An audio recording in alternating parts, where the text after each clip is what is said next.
नमस्कार, DD news पर आप देखना शुरू कर चुके हैं हमारा खास प्रोग्राम। इस वक्त मैं हूं लाल चंद्र सिंह। अगले 1 घंटे में देखेंगे कुछ ऐसी खबरें जिन पर चर्चा जरूरी है, और यह चर्चा हम करेंगे अपने संवाददाताओं और खास मेहमानों के साथ। और आज सबसे पहले बात करेंगे कि इजराइल और हमास के बीच जो युद्ध चल रहा है उसमें क्या कुछ हो रहा है। अमेरिकी राष्ट्रपति तेल अवीव पहुंच चुके हैं, और साथ ही इस बीच में गजा में एक अस्पताल पर हमले में 500 से भी ज्यादा लोगों की मौत हो गई है, जिसको लेकर दोनों पक्ष एक दूसरे पर आरोप प्रत्यारोप लगा रहे हैं।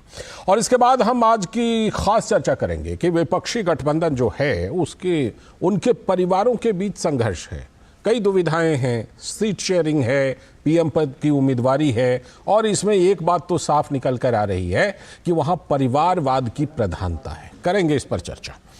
और इसके बाद कि 5 राज्यों के विधानसभा चुनाव में चुनाव प्रचार ने जोर पकड़ लिया है, कैंडिडेट के नाम आ रहे हैं, बीजेपी ने बाजी मारी है, बढ़त ली है, कांग्रेस भी जारी कर रही है, लेकिन कांग्रेस में कहीं ना कहीं इस चीज को लेकर के एक सुस्ती है क्या, इस पर करेंगे चर्चा।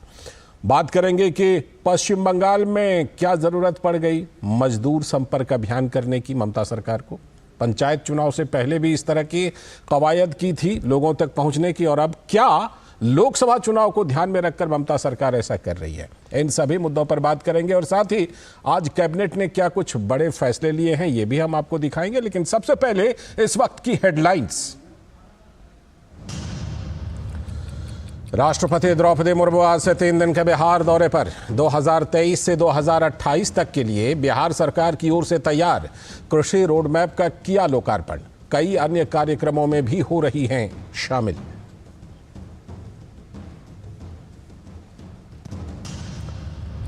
पांच राज्यों के विधानसभा चुनाव में चुनावी सरगर्मियां तेज। मिजोरम विधानसभा चुनाव के लिए भाजपा ने जारी की 21 उम्मीदवारों की 2 सूचियां। पार्टी अध्यक्ष जेपी नड्डा कोटा अजमेर संभाग के कार्यकर्ताओं से रणनीति पर कर रहे हैं चर्चा। तो वहीं इधर दिल्ली में कांग्रेस केंद्रीय चुनावी समिति की बैठक जारी।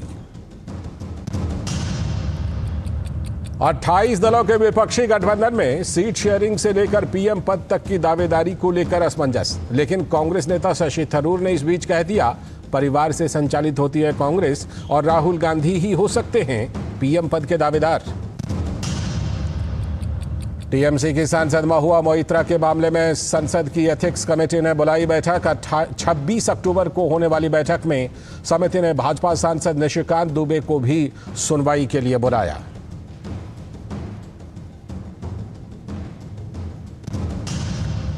राजधानी नई दिल्ली में जारी सेना कमांडर सम्मेलन का आज तीसरा दिन। रक्षा मंत्री राजनाथ सिंह सम्मेलन में ले रहे हैं हिस्सा। सेना की परिचालन तैयारियों की समीक्षा के अलावा वर्तमान और उभरते सुरक्षा परिदृश्यों पर मंथन जारी।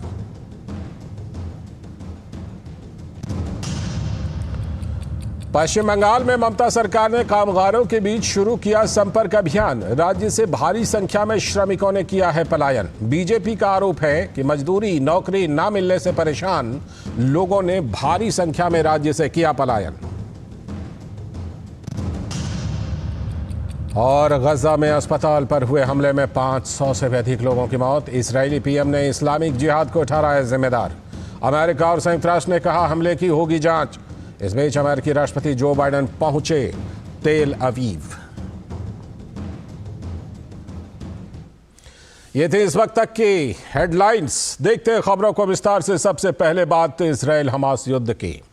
इजराइल हमास युद्ध के दौरान गजा के अस्पताल पर हुए हवाई हमले में कम से कम 500 से भी अधिक लोगों की मौत हो गई है, जो कि काफी दुखद है इस युद्ध के दौरान इस तरह का होना। तो इजराइल और हमास ने एक दूसरे पर इस हमले का आरोप प्रत्यारोप लगाया। इजरायली प्रधानमंत्री बेंजामिन नेतन्याहू ने हालांकि आरोपों से इनकार किया है।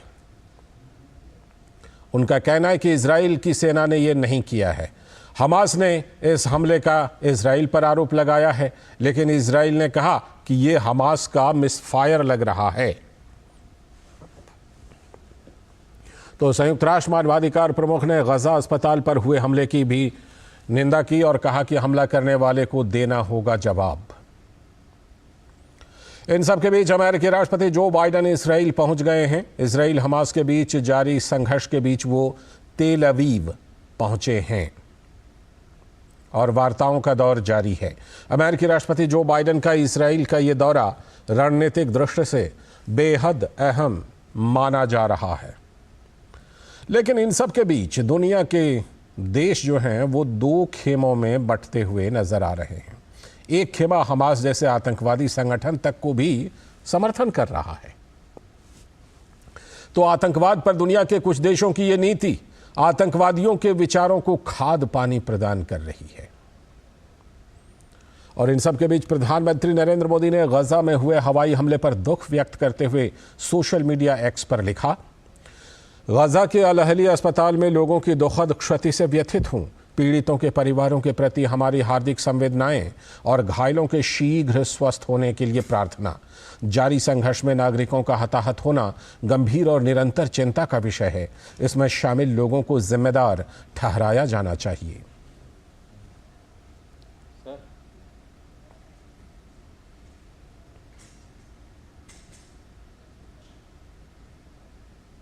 और इस समय हम आपको सीधे लिए चलते हैं कैबिनेट की प्रेस वार्ता में।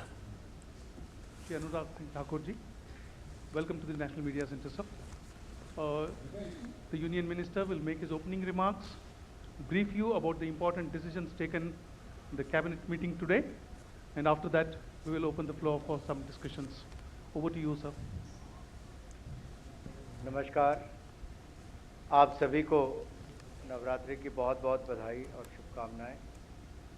आज प्रधानमंत्री नरेंद्र मोदी जी की अध्यक्षता में सीसीए की और कैबिनेट की बैठक हुई और मुझे बताते हुए प्रसन्नता है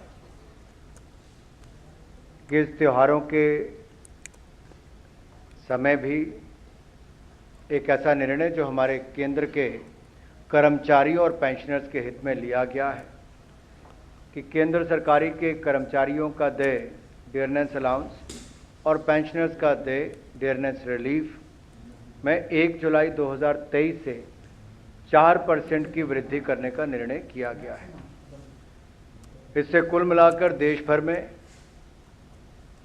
करोड़ों सरकारी कर्मचारी जो केंद्र सरकार के और पेंशनर्स उनको लाभ मिलेगा।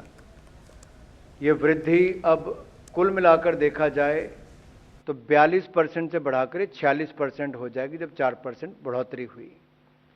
सालाना वित्तीय वर्ष यानी कि आज सालाना इसका कितना सरकार के ऊपर व्यय होगा वो 12,857 करोड़ रुपए इसके ऊपर वित्तीय भार आएगा। दूसरा निर्णय रेलवे विभाग के नॉन गैजेटेड रेल कर्मियों के हित में है और जैसा कि दशहरा नज़दीक आ रहा है 24 अक्टूबर को और त्योहारों का सीज़न, तो 11,07,346 नॉन गैजेटेड एम्प्लॉयज़ रेलवे के इनके लिए 78 दिन का बोनस तय किया गया है। यानी कि 78 दिन की जो उनकी सैलरी है उसके बराबर उनको बोनस देने का तय हुआ। इसके ऊपर लगभग 1,969 करोड़ रुपए खर्च होंगे। ये प्रोडक्टिविटी लिंक बोनस पिछले कई वर्षों से 2010-11 से रेल विभाग अपने कर्मचारियों को देता है और इस बार भी इसको देने का निर्णय लिया गया है क्योंकि त्यौहार के समय उनको मिलेगा। तीसरा निर्णय जो देश के किसानों से जुड़ा हुआ है वो भी मैं कहूँगा रबी की फसल जो 6 फसलें हैं उसका न्यूनतम समर्थन मूल्य यानी कि एमएसपी को निर्धारित करने का निर्णय किया गया। ये फैक्टर आप सबको पता है, सीएसीपी के द्वारा जो अनुशंसा की जाती है उसके आधार पर ही होता है और इसके जो हमारी कमिटमेंट थी कि 1.5 गुना हम किसानों की आय करेंगे, उसके प्रति मोदी सरकार पूरी तरह से प्रतिबद्ध है। और अगर ये 6 फसलों का एक एक करके मैं आपको बताऊं तो पिछले वर्ष की तुलना में ये एमएसपी ज़्यादा है और तिलहन और सरसों में जो एमएसपी है उसको 200 रुपये प्रति क्विंटल की वृद्धि की गई है। मसूर के लिए 425 रुपये की प्रति क्विंटल वृद्धि की गई है। गेहूं के लिए 150 रुपये प्रति क्विंटल की वृद्धि की गई है और बारले के लिए 115 रुपये प्रति क्विंटल वृद्धि की है। चने के लिए 105 रुपये प्रति क्विंटल वृद्धि की है और सेफ्लॉर के लिए भी 150 रुपये प्रति क्विंटल वृद्धि की है। ये चार्ट शायद आपको और बेहतर बता सकें अगर आप देखेंगे कि कहाँ हम थे 2014 में और आज 2023-24 में हम कहाँ पहुँचे हैं। ये आंकड़े अपने आप में बहुत कुछ कहते हैं कि मोदी सरकार की प्रतिबद्धता किसान की आमदन को 1.5 गुना करने के लिए और उसमें भी रबी की फसलों के लिए 6 फसलों के लिए एमएसपी आज घोषित किया जा रहा है और ये एफसीआई के द्वारा राज्य की एजेंसियों के माध्यम से ही किया जाएगा। अगर आप कुल मिलाकर पिछले कुछ वर्षों में देखें तो भारत सरकार ने क्रॉप डाइवर्सिफिकेशन की ओर काफ़ी बल दिया है ताकि ऑयल सीड हो, पल्सेस हो, मिलेट्स हो, यानी कि मोटा अनाज, दलहन, तिलहन, इसकी पैदावार देश में ज़्यादा हो और हमारे किसानों को भी इससे ज़्यादा आय के साधन मिल सकें और हमारी डिपेंडेंस जो है वो इंपोर्ट पर कम हो और आत्मनिर्भरता की ओर भारत और बढ़ सके। इसके अलावा हमने नेशनल फूड सिक्योरिटी मिशन हो, प्रधानमंत्री किसान सिंचाई योजना हो, प्रधानमंत्री किसान सम्मान योजना हो, national mission on oil seed and palms, ये सारे बहुत सारे ऐसे प्रोग्राम्स हमने शुरू किए जिसके कारण फसल पैदावार में भी बहुत हमें सफलता मिली और फूड ग्रेन प्रोडक्शन जो है, फसल की पैदावार जो है वो भी 31% बढ़ी है पिछले 8 वर्षों में। 251.54 से बढ़कर 330.54 मिलियन टन्स ये भारत की अनाज की पैदावार हुई है और पल्सेस की भी देखें तो 27.5 मिलियन टन ये पैदावार हुई है। ऑयल सीड्स की 41 मिलियन टन हुई है। हालांकि भारत दुनिया का सबसे बड़े पल्सेस उत्पादन में से एक है, लेकिन उसके बावजूद हमें बाहर से इंपोर्ट करना पड़ता है, इसलिए क्रॉप डाइवर्सिफिकेशन के लिए ऊपर बहुत बल दिया है और इसमें लगातार सफलता मिल रही है। चौथा निर्णय जो है वो लद्दाख रीजन से है, लेकिन वो प्रधानमंत्री नरेंद्र मोदी जी की एक कमिटमेंट रिन्यूएबल एनर्जी के प्रति और दुनिया भर के सामने हमने जो लक्ष्य रखा था उसे हमने समय से पहले पूरा किया है। आपको याद होगा 15 अगस्त 2020 को प्रधानमंत्री मोदी जी ने लाल किले के प्राचीर से लद्दाख में 7.5 गीगावाट का सोलर पार्क स्थापित करने की घोषणा की थी और ministry of power and renewable energy ने उस दिशा में 13 गीगावाट की रिन्यूएबल एनर्जी की क्षमता विकसित करने का एक प्लान बनाया। आज का जो निर्णय है कि जब वो सोलर पावर प्लांट बनेंगे, रिन्यूएबल एनर्जी से जुड़े हुए जितने भी वहाँ पे क्षमता खड़ी होती है, उसके लिए इवैक्यूएशन यानी कि ट्रांसमिशन लाइन बहुत इंपॉर्टेंट है। तो लद्दाख से लेके मेन ग्रिड तक लाने के लिए 5 गीगावाट की कैपेसिटी की लाइन उसको आज अनुमति दी गई है और उसकी अनुमोदित लागत 20,773 करोड़ रुपये है। 20,773.70 करोड़ रुपये 5 गीगावाट की कैपेसिटी लाइन की लागत होगी। ये लद्दाख से हरियाणा के कैथल तक आएगी। ये लाइन लद्दाख से हिमाचल प्रदेश, पंजाब, हरियाणा जैसे राज्यों से होकर आएगी और इसे नेशनल ग्रिड के साथ जोड़ दिया जाएगा। इस परियोजना का 40% यानी कि कुल लागत का 40% 8,309.48 करोड़ रुपया सेंट्रल ग्रांट से उपलब्ध होगा और बाकी पावर ग्रिड 60% अरेंज करेगा। इस प्रोजेक्ट को अगले 7 वर्षों में पूर्ण कर लिया जाएगा। इसमें न केवल लद्दाख बल्कि अन्य क्षेत्रों में भी रोजगार, स्वरोजगार की बहुत सारी संभावनाएं खड़ी होंगी और भारत ने जो अपना 500 गीगावाट का रिन्यूएबल एनर्जी का लक्ष्य 2030 का रखा है, हम उसको भी समय से पहले पूरा करेंगे और 13 गीगावाट की क्षमता उस दिशा में भी हमारा योगदान, एक बड़ा उसका योगदान होगा। ये 4 निर्णय मैंने आप सबके सामने रखे हैं। अब हम कुछ प्रश्न लेंगे।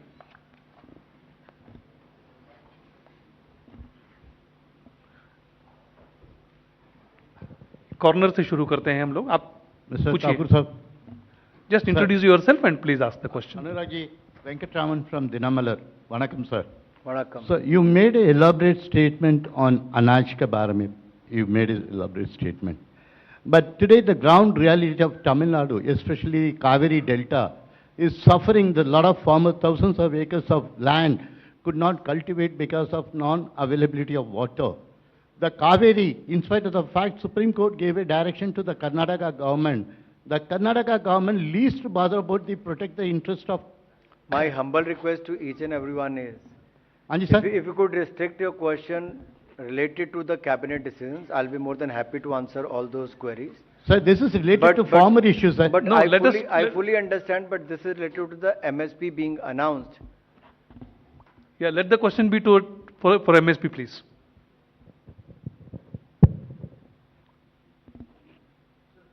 जी। Yes, please go ahead, Tarun. Sir Tarun from Zee business sir.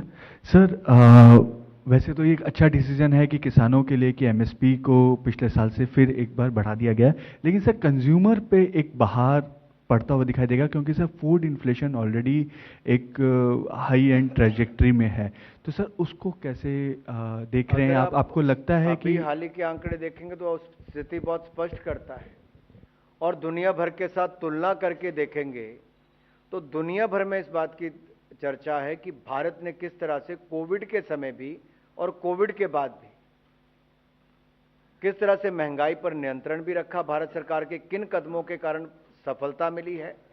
जिन देशों में महंगाई कभी देखने को नहीं मिलती थी वहां 3-3 गुना ज्यादा चल रही है, और उसकी तुलना के मुकाबले जहां एक और महंगाई पर बहुत नियंत्रण भारत में रखा, वहीं पर गरीबों को मुफ्त में अनाज भी 2.5 साल तक डबल देने का काम मोदी सरकार ने किया। और अन्य ऐसे योजनाएं जहां कृषि की जो सिंचाई योजनाएं हैं उनको भी हमने बल दिया है, खरीद भी हमने दुगनी की है, और न्यूनतम समर्थन मूल्य में बहुत बढ़ोतरी की है। और ये आंकड़े इसलिए मैंने आपको जब ये सारे चार्ट दिखाए थे तो हम कहां थे, ये 3050 पे थे हम रेपसीड और मस्टर्ड में, आज 5650 पे पहुंचे। सैफ्लॉवर हम 3000 पे थे, आज 5800 पे पहुंचे। इसी तरह से आप देखिए वीट का, ये 1400 था, 2275 पे पहुंचे। तो कहीं ना कहीं किसान की लागत के साथ उसको 1.5 गुना ज्यादा दाम देना वो हमारी प्रतिबद्धता है किसान के प्रति, हमने वो भी दी है, लेकिन दूसरी ओर महंगाई पर अंकुश रखने का भी पूरी तरह से सफलता हासिल की।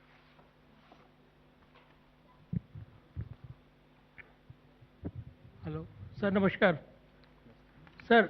ये एमएसपी कमेटी को लेकर भी आपको इंट्रोड्यूस करिए फिर क्वेश्चन पूछिए। सर मैं please. Pradeep Kumar, total news से।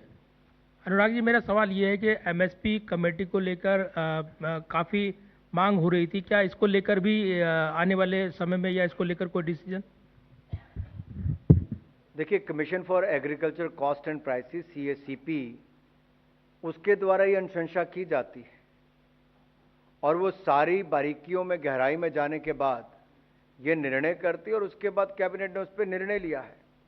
और कमीशन के द्वारा जो MSP के ये निर्धारण में उत्पादन लागत की सबसे महत्वपूर्ण फैक्टर उसके रूप में भी लिया गया।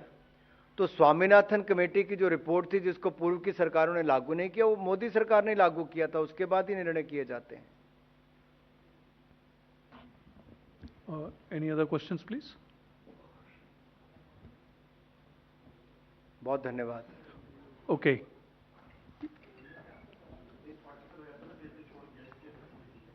Okay, you have questions? Any? Okay. So thank you very much. So with that, we come to the close of the cabinet briefing of this Wednesday. Thank you. सीधा प्रसारण आप देख रहे थे कैबिनेट की प्रेस वार्ता का, जिसमें 4 बड़े फैसले लिए गए हैं।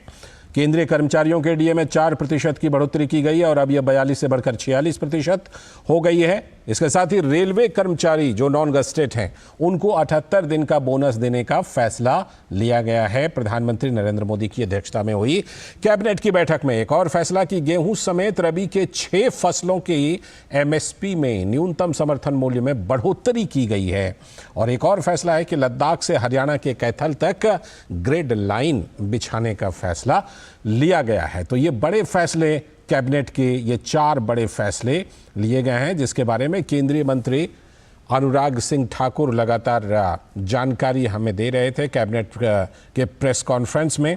और इन चारों फैसलों की अहमियत अगर देखें तो एक तरफ जो लाखों कर्मचारी हैं, केंद्र सरकार के कर्मचारी हैं, पेंशन भोगी हैं, उन सभी लोगों को ये फ़ायदा होगा त्योहारों के इस मौसम में, ख़ास तौर पर जब 4% डीए में बढ़ोतरी हुई और अब जो उनको डीए मिलेगा वो 42% से बढ़कर अब 46% हो चुका है। इसके साथ ही जो रेलवे के नॉन गजटेड कर्मचारी हैं, 11 लाख, करीब 12 लाख, 11 लाख से भी ज़्यादा कर्मचारी हैं, उनकी संख्या रेलवे कर्मचारियों की, उनको 78 दिन का बोनस देने का फैसला इस कैबिनेट ने लिया है। तो इस कैबिनेट की बैठक में ये भी एक बड़ा फैसला है। और किसानों के लिहाज से अगर देखें तो जिस तरह से कि गेहूं समेत 6 फसलों की एमएसपी में न्यूनतम समर्थन मूल्य में बढ़ोतरी का फैसला लिया गया है, ये भी काफ़ी अहम फैसला है। और जब कैबिनेट की ब्रीफिंग हो रही थी उससे पहले हम बात कर रहे थे इजराइल और हमास के युद्ध की कि वहाँ के क्या ताज़ा हालात हैं। अमेरिकी राष्ट्रपति वहाँ पहुँचे हैं और एक दुखद खबर ये भी है कि गज़ा में एक अस्पताल पर जो हमला हुआ उसमें 500 से भी ज़्यादा लोगों की मौत हुई। तो क्या कुछ अपडेट है, अमृतपाल सिंह ग्राउंड ज़ीरो से हमारे साथ जुड़ चुके हैं और ताज़ा जानकारी देने के लिए। अमृत, सबसे पहले अभी की जो अपडेट है वो जानकारी दीजिए कि अमेरिकी राष्ट्रपति जो बाइडेन पहुंच गए हैं, क्या कुछ उनकी वहां पर गतिविधियां हैं, क्या कुछ एक्टिविटीज़ हैं? क्योंकि पहले कई तरह के हाँ ना हो रहे थे कि जाएंगे नहीं जाएंगे, लेकिन अभी वो पहुंच गए हैं, तो क्या कुछ एक्टिविटीज़ हैं जो बाइडेन की वहां पर? यहाँ Joe Biden essentially Benjamin Netanyahu जो यहाँ के इजराइल के प्रधानमंत्री हैं उनके साथ मुलाकात करने आए हैं और ये मीटिंग अभी चल ही रही है। इनफैक्ट मेरे पीछे ये मीटिंग कैंपेंस्की होटल है यहाँ एक टेल अवीव में, उसमें ये मीटिंग चल रही है। अभी कुछ देर पहले, अबाउट 1 घंटा पहले बेंजामिन नेतन्याहू यहाँ लैंड किए थे। देखें, इस मीटिंग में बाद में ये बाहर निकल के आएगा अगर जब ये स्टेटमेंट्स देंगे कि क्या अचीव हो पाया, क्या परिणाम निकल पाया इस मीटिंग का। मैं आपको ये बता सकता हूँ क्या एक्सपेक्टेड है। आके उन्होंने कहा कि वी स्टैंड विद इजराइल। तो पब्लिक कंजम्पशन के लिए इजराइल का, क्योंकि एलाई है यूनाइटेड स्टेट्स, हमास को एक टेररिस्ट ऑर्गेनाइजेशन देखता है और पूरी दुनिया उससे जो हमास का हमला था 7 अक्टूबर वाला, उससे विचलित हुई क्योंकि वो था ही इतना भयानक, क्लियरली एक आतंकवाद का एक्ट था। तो अमेरिका और वेस्टर्न देश, ज़्यादातर देश खुल के इजराइल के साथ हैं और उनकी सैन्य कार्रवाई को भी सपोर्ट करते हैं। इख्तिलाफात हैं कि उसके फॉल आउट्स पर, जो सिविलियन पर उसका इम्पैक्ट हो रहा है, जो उनकी मौतें हो रही हैं। कल रात का ये जो हमला है जहाँ पे हॉस्पिटल में 500 लोगों का मर जाना, हमास तो शायद अब 800 का फिगर बता रही है कि मर जाना, उससे लोग विचलित होंगे ही। तो मेरे ख्याल से बिहाइंड क्लोज डोर्स ये बात होगी।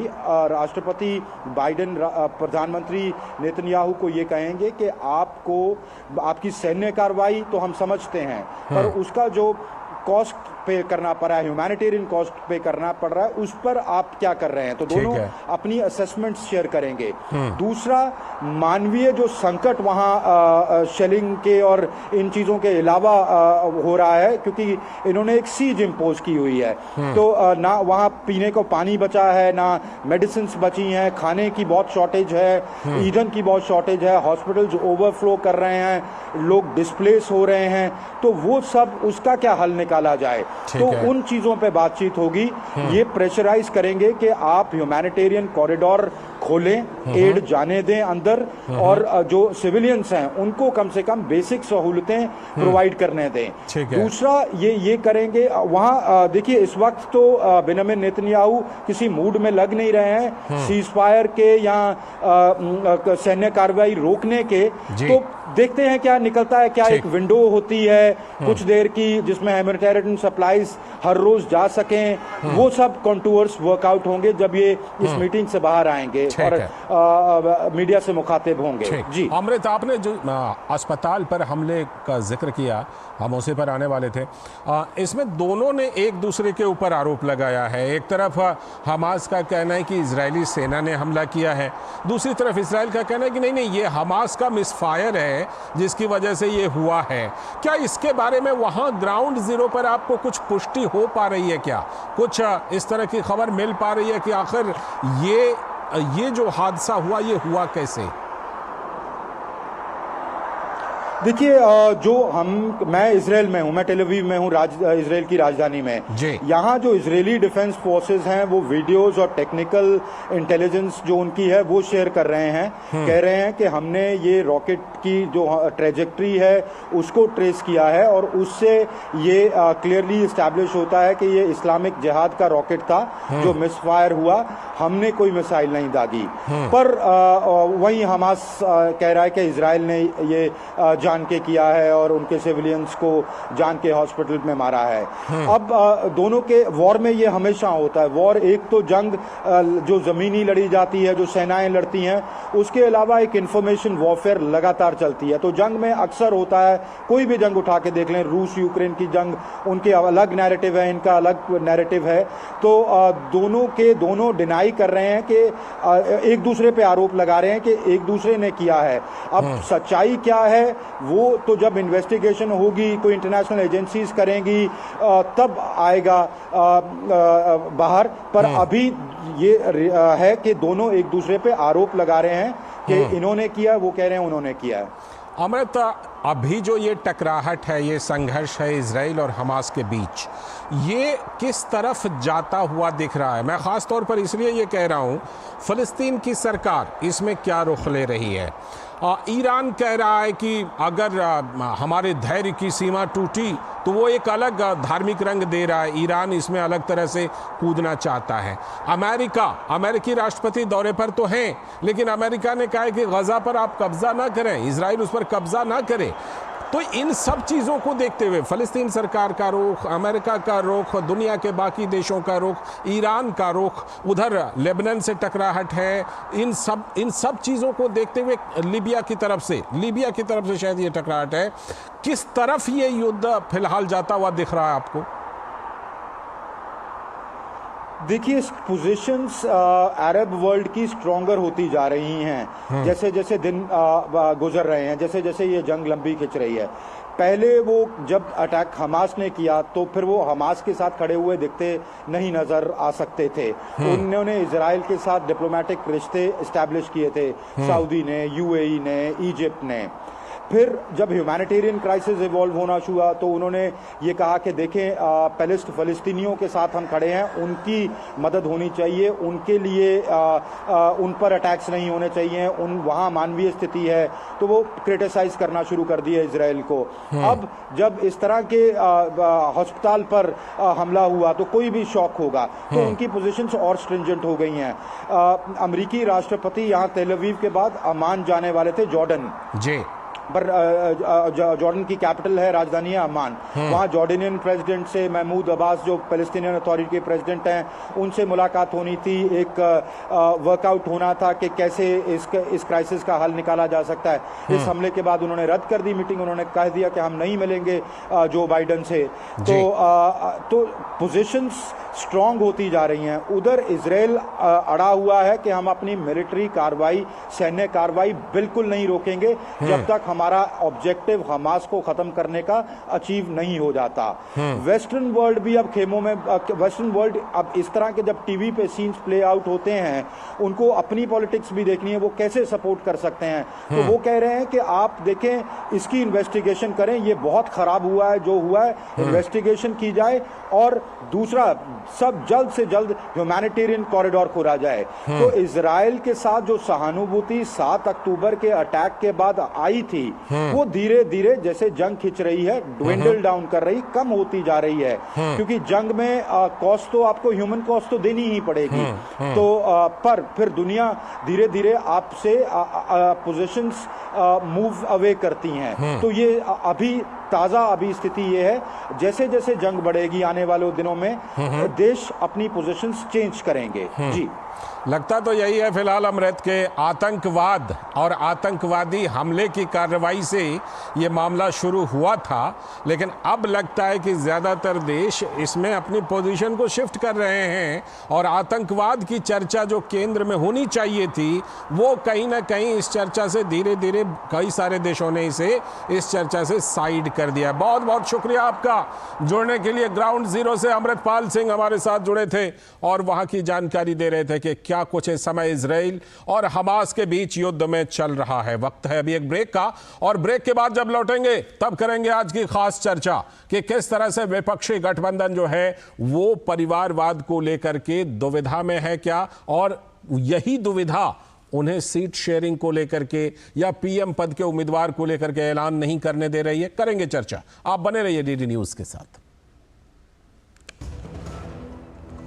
अर्जुन, एग्जाम्स में you made us really proud. अब आगे क्या सोचा है? पापा, मैंने आईआईटी जाना है और इंजीनियर बनना है।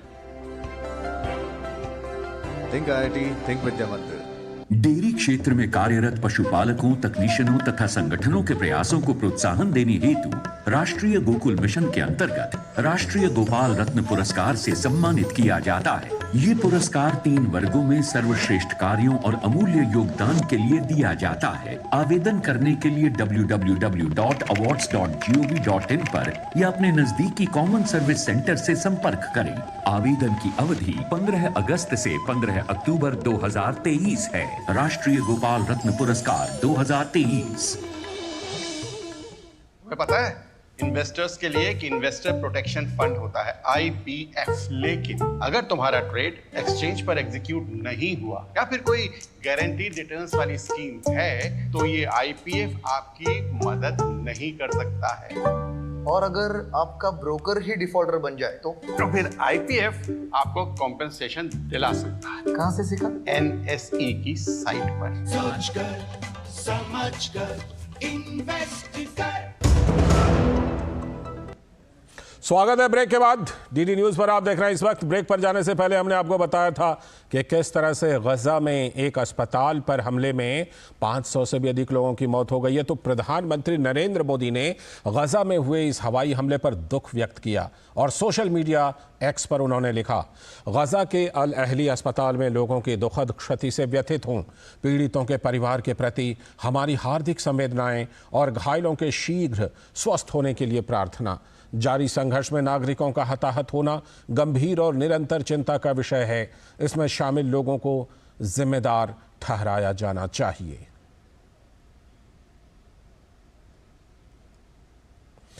और अब बारी आ गई आज की खास चर्चा की, और आज की खास चर्चा हम करने वाले हैं कि विपक्षी गठबंधन में परिवारवाद क्या इतना ज्यादा हावी है कि वो अपने आप में एक संकट बन गया। 28 दलों के विपक्षी गठबंधन में परिवारवादी पार्टियों का ही ज्यादा दबदबा है, लेकिन कांग्रेस के शशि थरूर ने कहा कि बतौर पीएम तो राहुल गांधी ही चेहरा हो सकते हैं। तिरुवनंतपुरम के कार्यक्रम में शशि थरूर ने कहा कि विपक्षी गठबंधन अगर चुनाव में कामयाब होता है तो राहुल गांधी पीएम बन सकते हैं।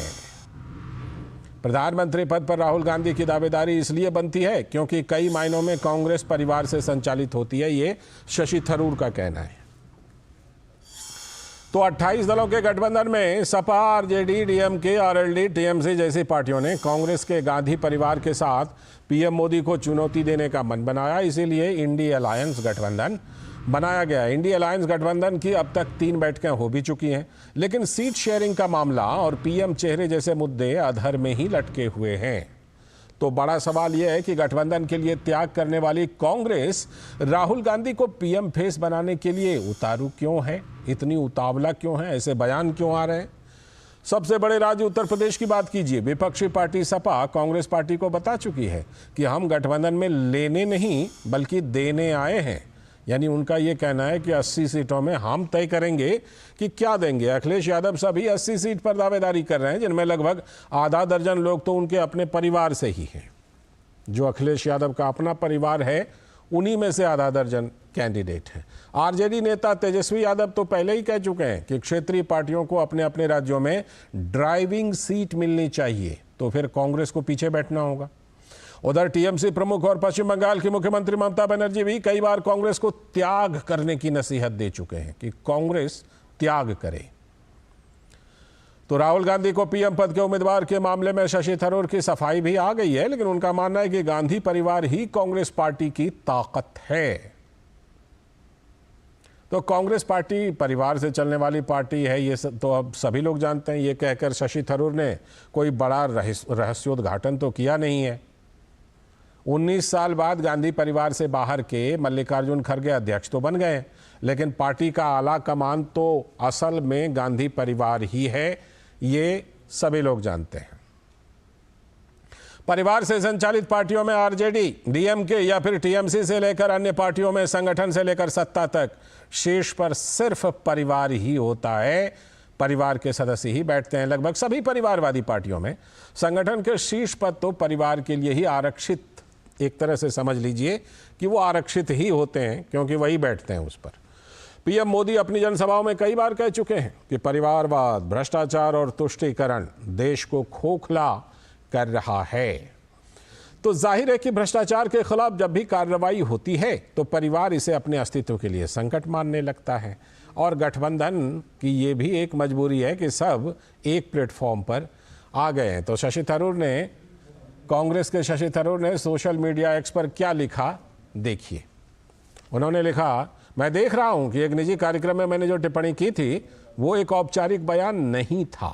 सफाई दे रहे हैं शशि थरूर। उसे कुछ लोगों द्वारा गलत तरीके से प्रस्तुत किया जा रहा है। हाँ, मैंने बार बार कहा है कि नेहरू या गांधी परिवार का डीएनए कांग्रेस पार्टी के साथ अटूट रूप से जुड़ा हुआ है। परिवार ही पार्टी की ताकत है। जो मैंने नहीं कहा वो ये कि मुझे इसमें कोई संदेह नहीं है कि पार्टी के भीतर किसी भी सर्वेक्षण में राहुल गांधी कांग्रेस पार्टी कार्यकर्ताओं की पहली पसंद होंगे।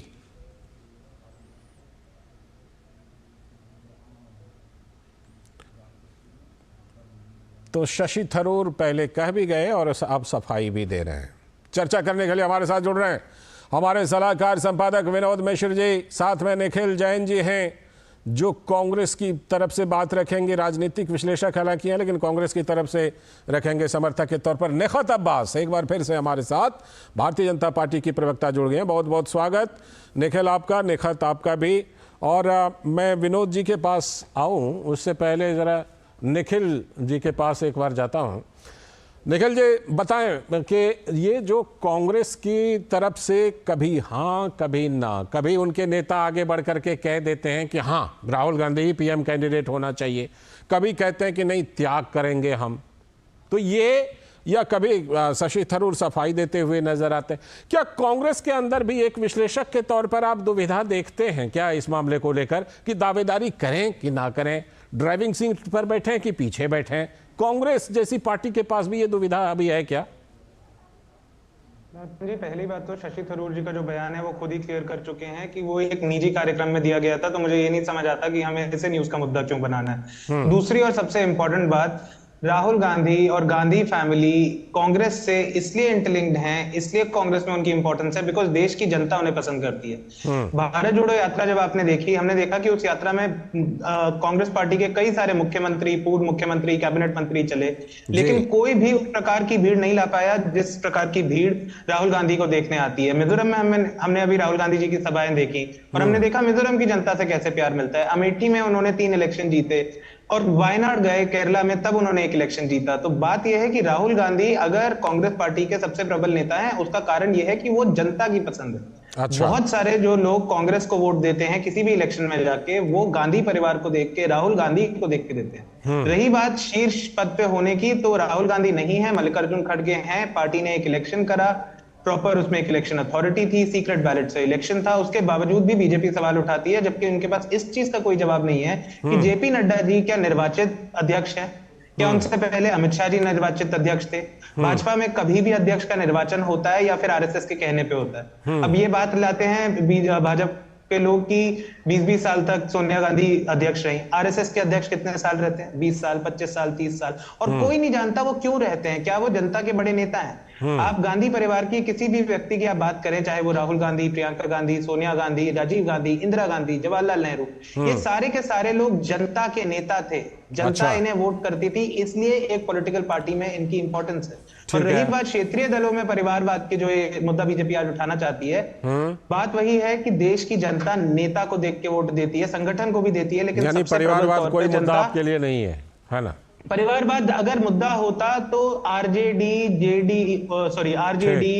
और शिवसेना परिवारवाद को आप जस्टिफाई कर रहे हैं, ये सारी पार्टियां नहीं चलती। नहीं, मैं जस्टिफाई नहीं कर रहा हूँ लालचंद जी, मैं सिंपल एक ही बात कह रहा हूं कि क्यों यही पार्टियां जीत रही हैं। ठीक है। क्यों ऐसा होता है कि प्रकाश सिंह बादल के बेटे के बाद सुखबीर बादल को जनता पसंद करती है? मैं लौटता हूं आपके पास, राजीव गांधी के बेटे राहुल गांधी लौटता हूं आपके पास। आपने जो आरोप लगाए, हालांकि अभी निखत कुछ बोली नहीं थी, लेकिन आपने भारतीय जनता पार्टी पे कुछ हमले किए हैं। मैं भारतीय जनता पार्टी की तरफ से निखत की प्रतिक्रिया ले लेता हूं, फिर विनोद जी के पास आऊंगा। निखत, इनका कहना है कि आपके यहाँ भी तो इस तरह से होता है कि अध्यक्ष कोई और हैं, प्रधानमंत्री कोई और हैं, और फिर अध्यक्ष का उस तरह से निर्वाचन नहीं। हालांकि इन्होंने बहुत सालों के बाद गांधी परिवार के बाहर से अध्यक्ष का निर्वाचन किया है, लेकिन इनका ये कहना है कि देखिए, ये राहुल गांधी हमारे नेचुरल दावेदार हैं प्रधानमंत्री पद के, मल्लिकार्जुन खड़गे को दावेदार नहीं बता रहे हैं। हम तो शुरुआत से कह रहे हैं कि बेईमानों की टोली बनी है, भ्रष्टाचार और परिवारवाद की रंगोली बनी है। कहने को तो 28 दल साथ में खड़े हैं, पर इतिहास उठा के देख लीजिए, सब आपस में चूहे बिल्लियों की तरह लड़े। चलिए मान लेते हैं कि घमंडिया नहीं, बढ़िया गठबंधन है, तो जरा इनसे पूछिए ना सीएम का उम्मीदवार कौन होगा, क्योंकि उस पर तो ये लट पीट कर लड़े। और एक और बात, आगे भी लड़ेंगे, और इसलिए लड़ेंगे क्योंकि कांग्रेस पार्टी के 4 यार, माँ, बेटा, बेटी और दामाद, इन्हें देश के विकास से, जनता के विकास से, गरीबों के विकास से, लोगों को घर मिले, गरीबों को अपना घर मिले, लोगों को जॉब्स मिले, युवाओं को नौकरी मिले, महिला सशक्त हो, इन्हें कोई लेना देना नहीं है। इनका एक ही लक्ष्य है कि राहुल बाबा, राजकुमार बाबा को किसी प्रकार देश का प्रधानमंत्री बना दे। पर मैं बता दूं, जिसके दिल में सेवा की भावना ना हो, जिसके दिल में देश की जनता के लिए कोई भी भावना ना हो, ना मोहब्बत की दुकान वो जॉर्ज सोरोस के लिए तो खोलते हो, लेकिन देश की जनता के लिए, अपने भारत की जनता के लिए ना खोलते हो, तो मुझे नहीं लगता कि उस व्यक्ति को प्रधानमंत्री योग्य बनना हमें मानना चाहिए। खैर, आपस की इनकी जंग जो है, आपस की जो इनकी लड़ाई है, आपस की जो इनकी गुफ्तम गुत्ती है, पहले वो तो सुलझा ले। मैंने पिछली बार भी कहा था, फिर दोहराती हूं, ना नेता है, ना नियत है, ना नीति है, तो कहां से चुनाव लड़िएगा और जीतिएगा। और शशि थरूर जी जो पोती व्हाइट वॉश कर रहे हैं अपने बयान पर, क्योंकि वही है ना, आलाकमान से डांट पड़ गई होगी।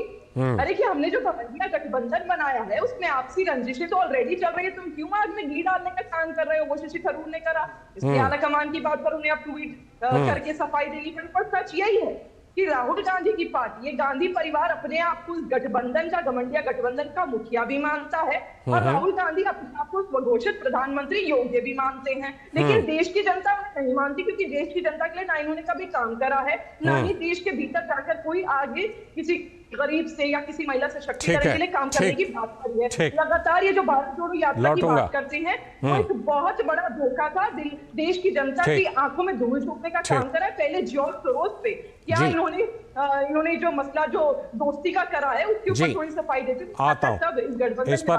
इस पर जरूर बात करूंगा, आपके पास वापस आऊंगा, निखिल जी की भी सफाई लूंगा, लेकिन पहले अब विनोद जी के पास। विनोद जी, आपने दोनों प्रवक्ताओं को भी सुना और आज की जो हमारी रिपोर्ट है वो भी आपने देखी। क्या ये महज संयोग है या ये प्रयोग है कि कांग्रेस की तरफ से राहुल गांधी का नाम उछाल दिया जाता है? उछालने में भी मल्लिकार्जुन खड़गे का नाम नहीं उछाला जाता, राहुल गांधी का नाम उछाल दिया जाता है, फिर बाद में कहते हैं कि नहीं नहीं नहीं नहीं, कांग्रेस तो त्याग करेगी गठबंधन के लिए। क्या ये महज संयोग आप मानते हैं या ये राजनीतिक कुछ प्रयोग है कांग्रेस की तरफ से?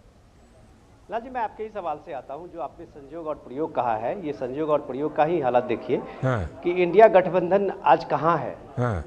आज अगर लोग पूछेंगे कि ये गठबंधन जो पटना से चलते हुए बेंगलोर का और बेंगलुरु से होते हुए मुंबई तक पहुंची और पिछले 3-4 महीनों से मीडिया की सुर्खियां बनती रही ये खबरें, तो ये गठबंधन आज है कहां? ये गठबंधन आपको ढूंढते हुए नजर नहीं आएंगे। आज किसी अखबार में, आप किसी कोने में भी उसके नाम की और कोई खबर नहीं देख पाएंगे। खबर ये है इंडिया गठबंधन की, अखिलेश यादव ने एमपी में अपने 4 कैंडिडेट उतारे थे, उस चारों कैंडिडेट के अगेंस्ट में कांग्रेस ने अपना नाम दे दिया है जी। तो ये इंडिया गठबंधन के सीट शेयरिंग का फॉर्मूला हुआ। बाकी मैंने दोनों प्रवक्ताओं का सुना है, अच्छे वक्ता हैं और अच्छे विद्वान हैं, वो अपनी अपनी बात रख रहे थे।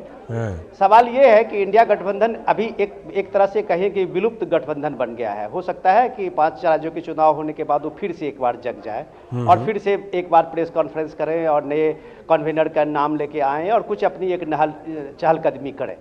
लेकिन शशि थरूर का जो ये बयान है, इसे एक संयोग नहीं माना जा सकता, इसे एक प्रयोग मान सकते हैं आप। क्योंकि शशि थरूर जो अपने कॉन्स्टिट्यूएंसी में जो लोगों से बात करते हुए उन्होंने बात कही, सवाल उनका था कि इंडिया गठबंधन का नेता कौन है। तो इसका जवाब देते हुए शशि थरूर ने कहा था कि चूंकि कांग्रेस पार्टी इस पूरे गठबंधन में सबसे बड़ी पार्टी है, तो हो सकता है कि अगर कांग्रेस इंडिया गठबंधन जीत के आती है तो उसके दावेदार में 2 लोग हो सकते हैं, मल्लिकार्जुन खड़गे भी हो सकते हैं और राहुल गांधी भी हो सकते हैं। लेकिन चूंकि कांग्रेस पार्टी परिवार से संचालित है, तो राहुल गांधी ऑब्वियसली वो एक सर्वसम्मति से वही नाम तय होगा और वही सबसे बड़े दावेदार होंगे। ये शशि थरूर का बयान था। बाद में शशि थरूर पे जब शशि थरूर पे इस चीज का दबाव पड़ा, जो अभी आप कह रही थी निखत, तो उसके बाद वो शशि थरूर अपने बयान को बदलते हुए कहते हैं कि मैंने इस तरह से नहीं कहा था, मीडिया ने इस तरह से एक अलग इंटरप्रिटेशन अपने रूप में लाया है। लेकिन हम आज भी ये मानते हैं कि पूरे कांग्रेस पार्टी की ताकत यही नेहरू गांधी परिवार है, तो ऑब्वियसली ये परिवार है। लेकिन जो सवाल है, आपकी रिपोर्ट है, जिस रिपोर्ट की अभी आप चर्चा कर रहे थे, क्या ये पूरा का पूरा गठबंधन जो है वो परिवारवादी पार्टी की है? अगर हम नाम गिनाना शुरू करें इसमें, तो आप कांग्रेस पार्टी से लेके आप जितना भी पार्टी का देखें, इसमें डीएमके देखिए, शिवसेना उद्धव देखिए, वहाँ आरजेडी देखिए, वहाँ झारखंड मुक्ति मोर्चा देखिए, वहाँ पीडीपी देखिए, वहाँ एनसी देखिए, मैं कितने नाम गिनाऊं। बिल्कुल, ये 28 तक के जो पार्टियां हैं, उस पार्टी में जो आपको मैक्सिमम ऐसे पार्टियां हैं जिनके पूरी पार्टी जो है पिछले कई दशकों से पीढ़ी दर पीढ़ी वही एक परिवार ही उसको संचालित करती रही है, और उस परिवार में वो मुखिया जो है वो पूरे उसी पार्टी के हैं। जी। तो क्या ये सवाल जो आज पूछा जा रहा है कि ये सारे परिवार की पार्टियां इसलिए इकट्ठा हुई है क्योंकि इनके अस्तित्व का इनका संकट है? ठीक है, तो अगर ये उनका एग्जिस्टेंस का ये संकट है और इसलिए वो गठबंधन में एक मंच पे दिखने की कोशिश कर रहे हैं, तो ये सवाल पूछा जाना चाहिए कि ये इंडिया गठबंधन आज 5 राज्यों के चुनाव में कहाँ है? आज ये इंडिया गठबंधन इन सारे जगहों में, इस खबरों में कहां से विलुप्त हो गई है? तो ये सारी चीजें पूछते पूछते आपको तो ये मानना पड़ेगा कि ये सब चीजें एक अपॉर्चुनिटी के लिए है कि आपको पीएम मोदी के खिलाफ में एक कंबाइंड फोर्स जमा करना है, तो आपने ये इंडिया गठबंधन बनाया है और ये बात लोगों के सामने में है। ठीक है जी। यानी इसमें एक बात और जो हमने अपने रिपोर्ट में दिखाई है कि भ्रष्टाचार के खिलाफ कार्रवाई को लेकर के भी एक मंच पर शायद ये पार्टियां आई हैं, और आपने बिल्कुल जिस तरह से लिस्ट गिनाई, सच में उसमें देखने के बाद लगता है कि शायद कोई ही ऐसी पार्टी होगी जो परिवारवादी पार्टी ना हो, लेकिन निखिल जी जस्टिफाई कर रहे हैं। निखिल जी बताइए, आप कुछ कह रहे थे। लालचंद जी, इसमें सबसे बड़ा मुद्दा तो ये है कि जो एनडीए गठबंधन है, जिसमें 38 पॉलिटिकल पार्टियां हैं, जिसमें से 24 ऐसे हैं जिनके ना कोई विधायक है ना कोई सांसद है, वो पॉलिटिकल पार्टीज की अगर ग्राउंड पे कोई पकड़ होती तब हम उन पे परिवारवाद का आरोप लगा पाते या ना लगा पाते। जो एनडीए का पुराना गठबंधन था, उसमें शिवसेना क्या थी? ठाकरे परिवार। जो आज अजीत पवार बीजेपी के साथ उप मुख्यमंत्री है महाराष्ट्र में, वो कौन है? शरद पवार के भतीजे। आप शिरोमणि अकाली दल था, वो क्या है? वो परिवारवाद वाली पार्टी है, अगर हम उसे ये कहें तो। सच्चाई ये है कि इस देश में जितनी भी आपकी क्षेत्रीय पार्टियां हैं, अगर 100% नहीं तो कम से कम 80% पार्टियां एक परिवार रूप पे चलती हैं, क्योंकि जनता उस तरीके से उन्हें लाती है। राहुल गांधी पे सवाल उठता है कि ये परिवारवाद है, लेकिन वो लोकसभा में इलेक्शन जीत के आते हैं। पीयूष गोयल की तरह राज्यसभा में नहीं बैठते क्योंकि उनके पिताजी भाजपा के कोषाध्यक्ष थे, या फिर जय शाह की ऐसे नेता तो बीसीसीआई सेक्रेटरी नहीं बन के बैठते। वही बात है कि ऐसे नेता सभी पार्टियों में हैं, बीजेपी में भी हैं, जो राज्यसभा से आते हैं, और लोग नहीं परिवार, जिनके ऐसे नेता जिनके माता पिता या कोई और परिवार के जन पॉलिटिक्स में रहे हों, बड़े नेता रहे हों, हर पार्टी में है, बीजेपी में है, कांग्रेस में है, क्षेत्रीय पार्टियों में है। तो ये आरोप इंडिया गठबंधन पे लगाना, ये कह के कि सिर्फ यहीं के जो लोग हैं यही परिवारवाद फैला रहे हैं, बात यह है कि यही एक गठबंधन है जिसमें बीजेपी के अलावा जितनी भी पॉलिटिकल पार्टीज ऑफ रेलेवेंस हैं वो सारी आ चुकी। अच्छा, ठीक है, इसलिए अब कुछ बचा नहीं। मुझे इस पर लेने दीजिए निखत का जवाब। निखत ये कह रहे हैं कि भाई बाकी पार्टियां भी तो हैं परिवारवादी पार्टियां, एनडीए में भी कुछ परिवारवादी पार्टियां हैं, और पहले शिवसेना और अकाली दल जैसे पार्टियों से आपका सहयोग भी रहा है, तो परिवारवाद के मुद्दे पर बीजेपी इतना ज्यादा जोर क्यों दे रही है? निखत। लाल भाई हमें समझना पड़ेगा कि जो योग्य नेता है वो हर पार्टी में है, परिवार के भी होंगे मैं मानती हूँ, लेकिन अयोग्य नेता, क्योंकि इन्होंने कहा कि राहुल गांधी लोकसभा जीत के आए, भूल गए पिछला चुनाव किस प्रकार दुम दबा के भागे थे, वायनाड और अमेठी हार गए थे। इनको याद दिला देती हूँ निखिल भाई, आपको याद होना चाहिए किस प्रकार वो भागे थे।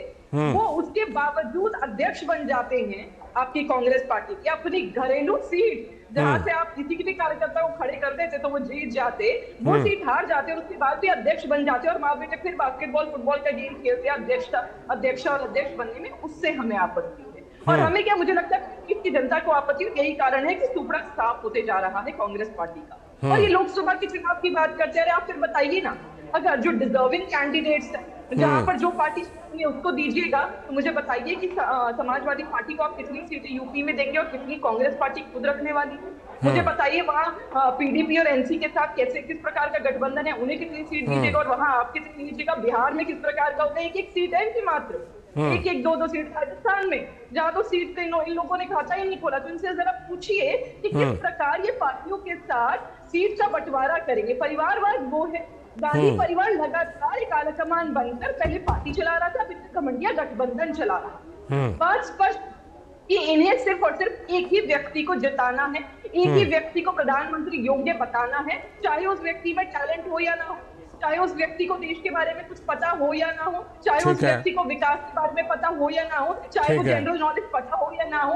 लेकिन कई बार राहुल गांधी का भांडा फूटा है, जब वो मंच पर आते हैं तो किस प्रकार की बातें करते हैं हम सबने देखा है। जिस व्यक्ति को ये ना पता हो कि किस प्रकार देश के लिए काम करा जाता है, उसको आप प्रधानमंत्री के योग्य बना देते हो। हम उससे, और मैंने कहा जैसे हम नहीं, भारत की जनता उस पर आपत्ति जताती है। एक नेता, अगर आपको लगता है कि इतने योग्य परिवारवाद नहीं है, तो सारे घटक दल मिलकर 3-3 बैठकें हो गई हैं। ठीक है, ना इंजन के ट्रेन चलाने का काम आप लोग कर रहे हैं। मुझे बता दीजिए एक प्रधानमंत्री का चेहरा जो आपके वो बता के जाइएगा अगर अभी, तो हम मान लेंगे कि हाँ भाई बढ़िया गठबंधन। मैंने तो पहले ही कहा था, एक नाम इनके पास नहीं है। घूम फिर कर कांग्रेस पार्टी अपने ही जो प्यादे हैं, मैं कहूँ कि उनसे राहुल गांधी बुलवाते रहते और फिर लौटता हूँ आपके पास।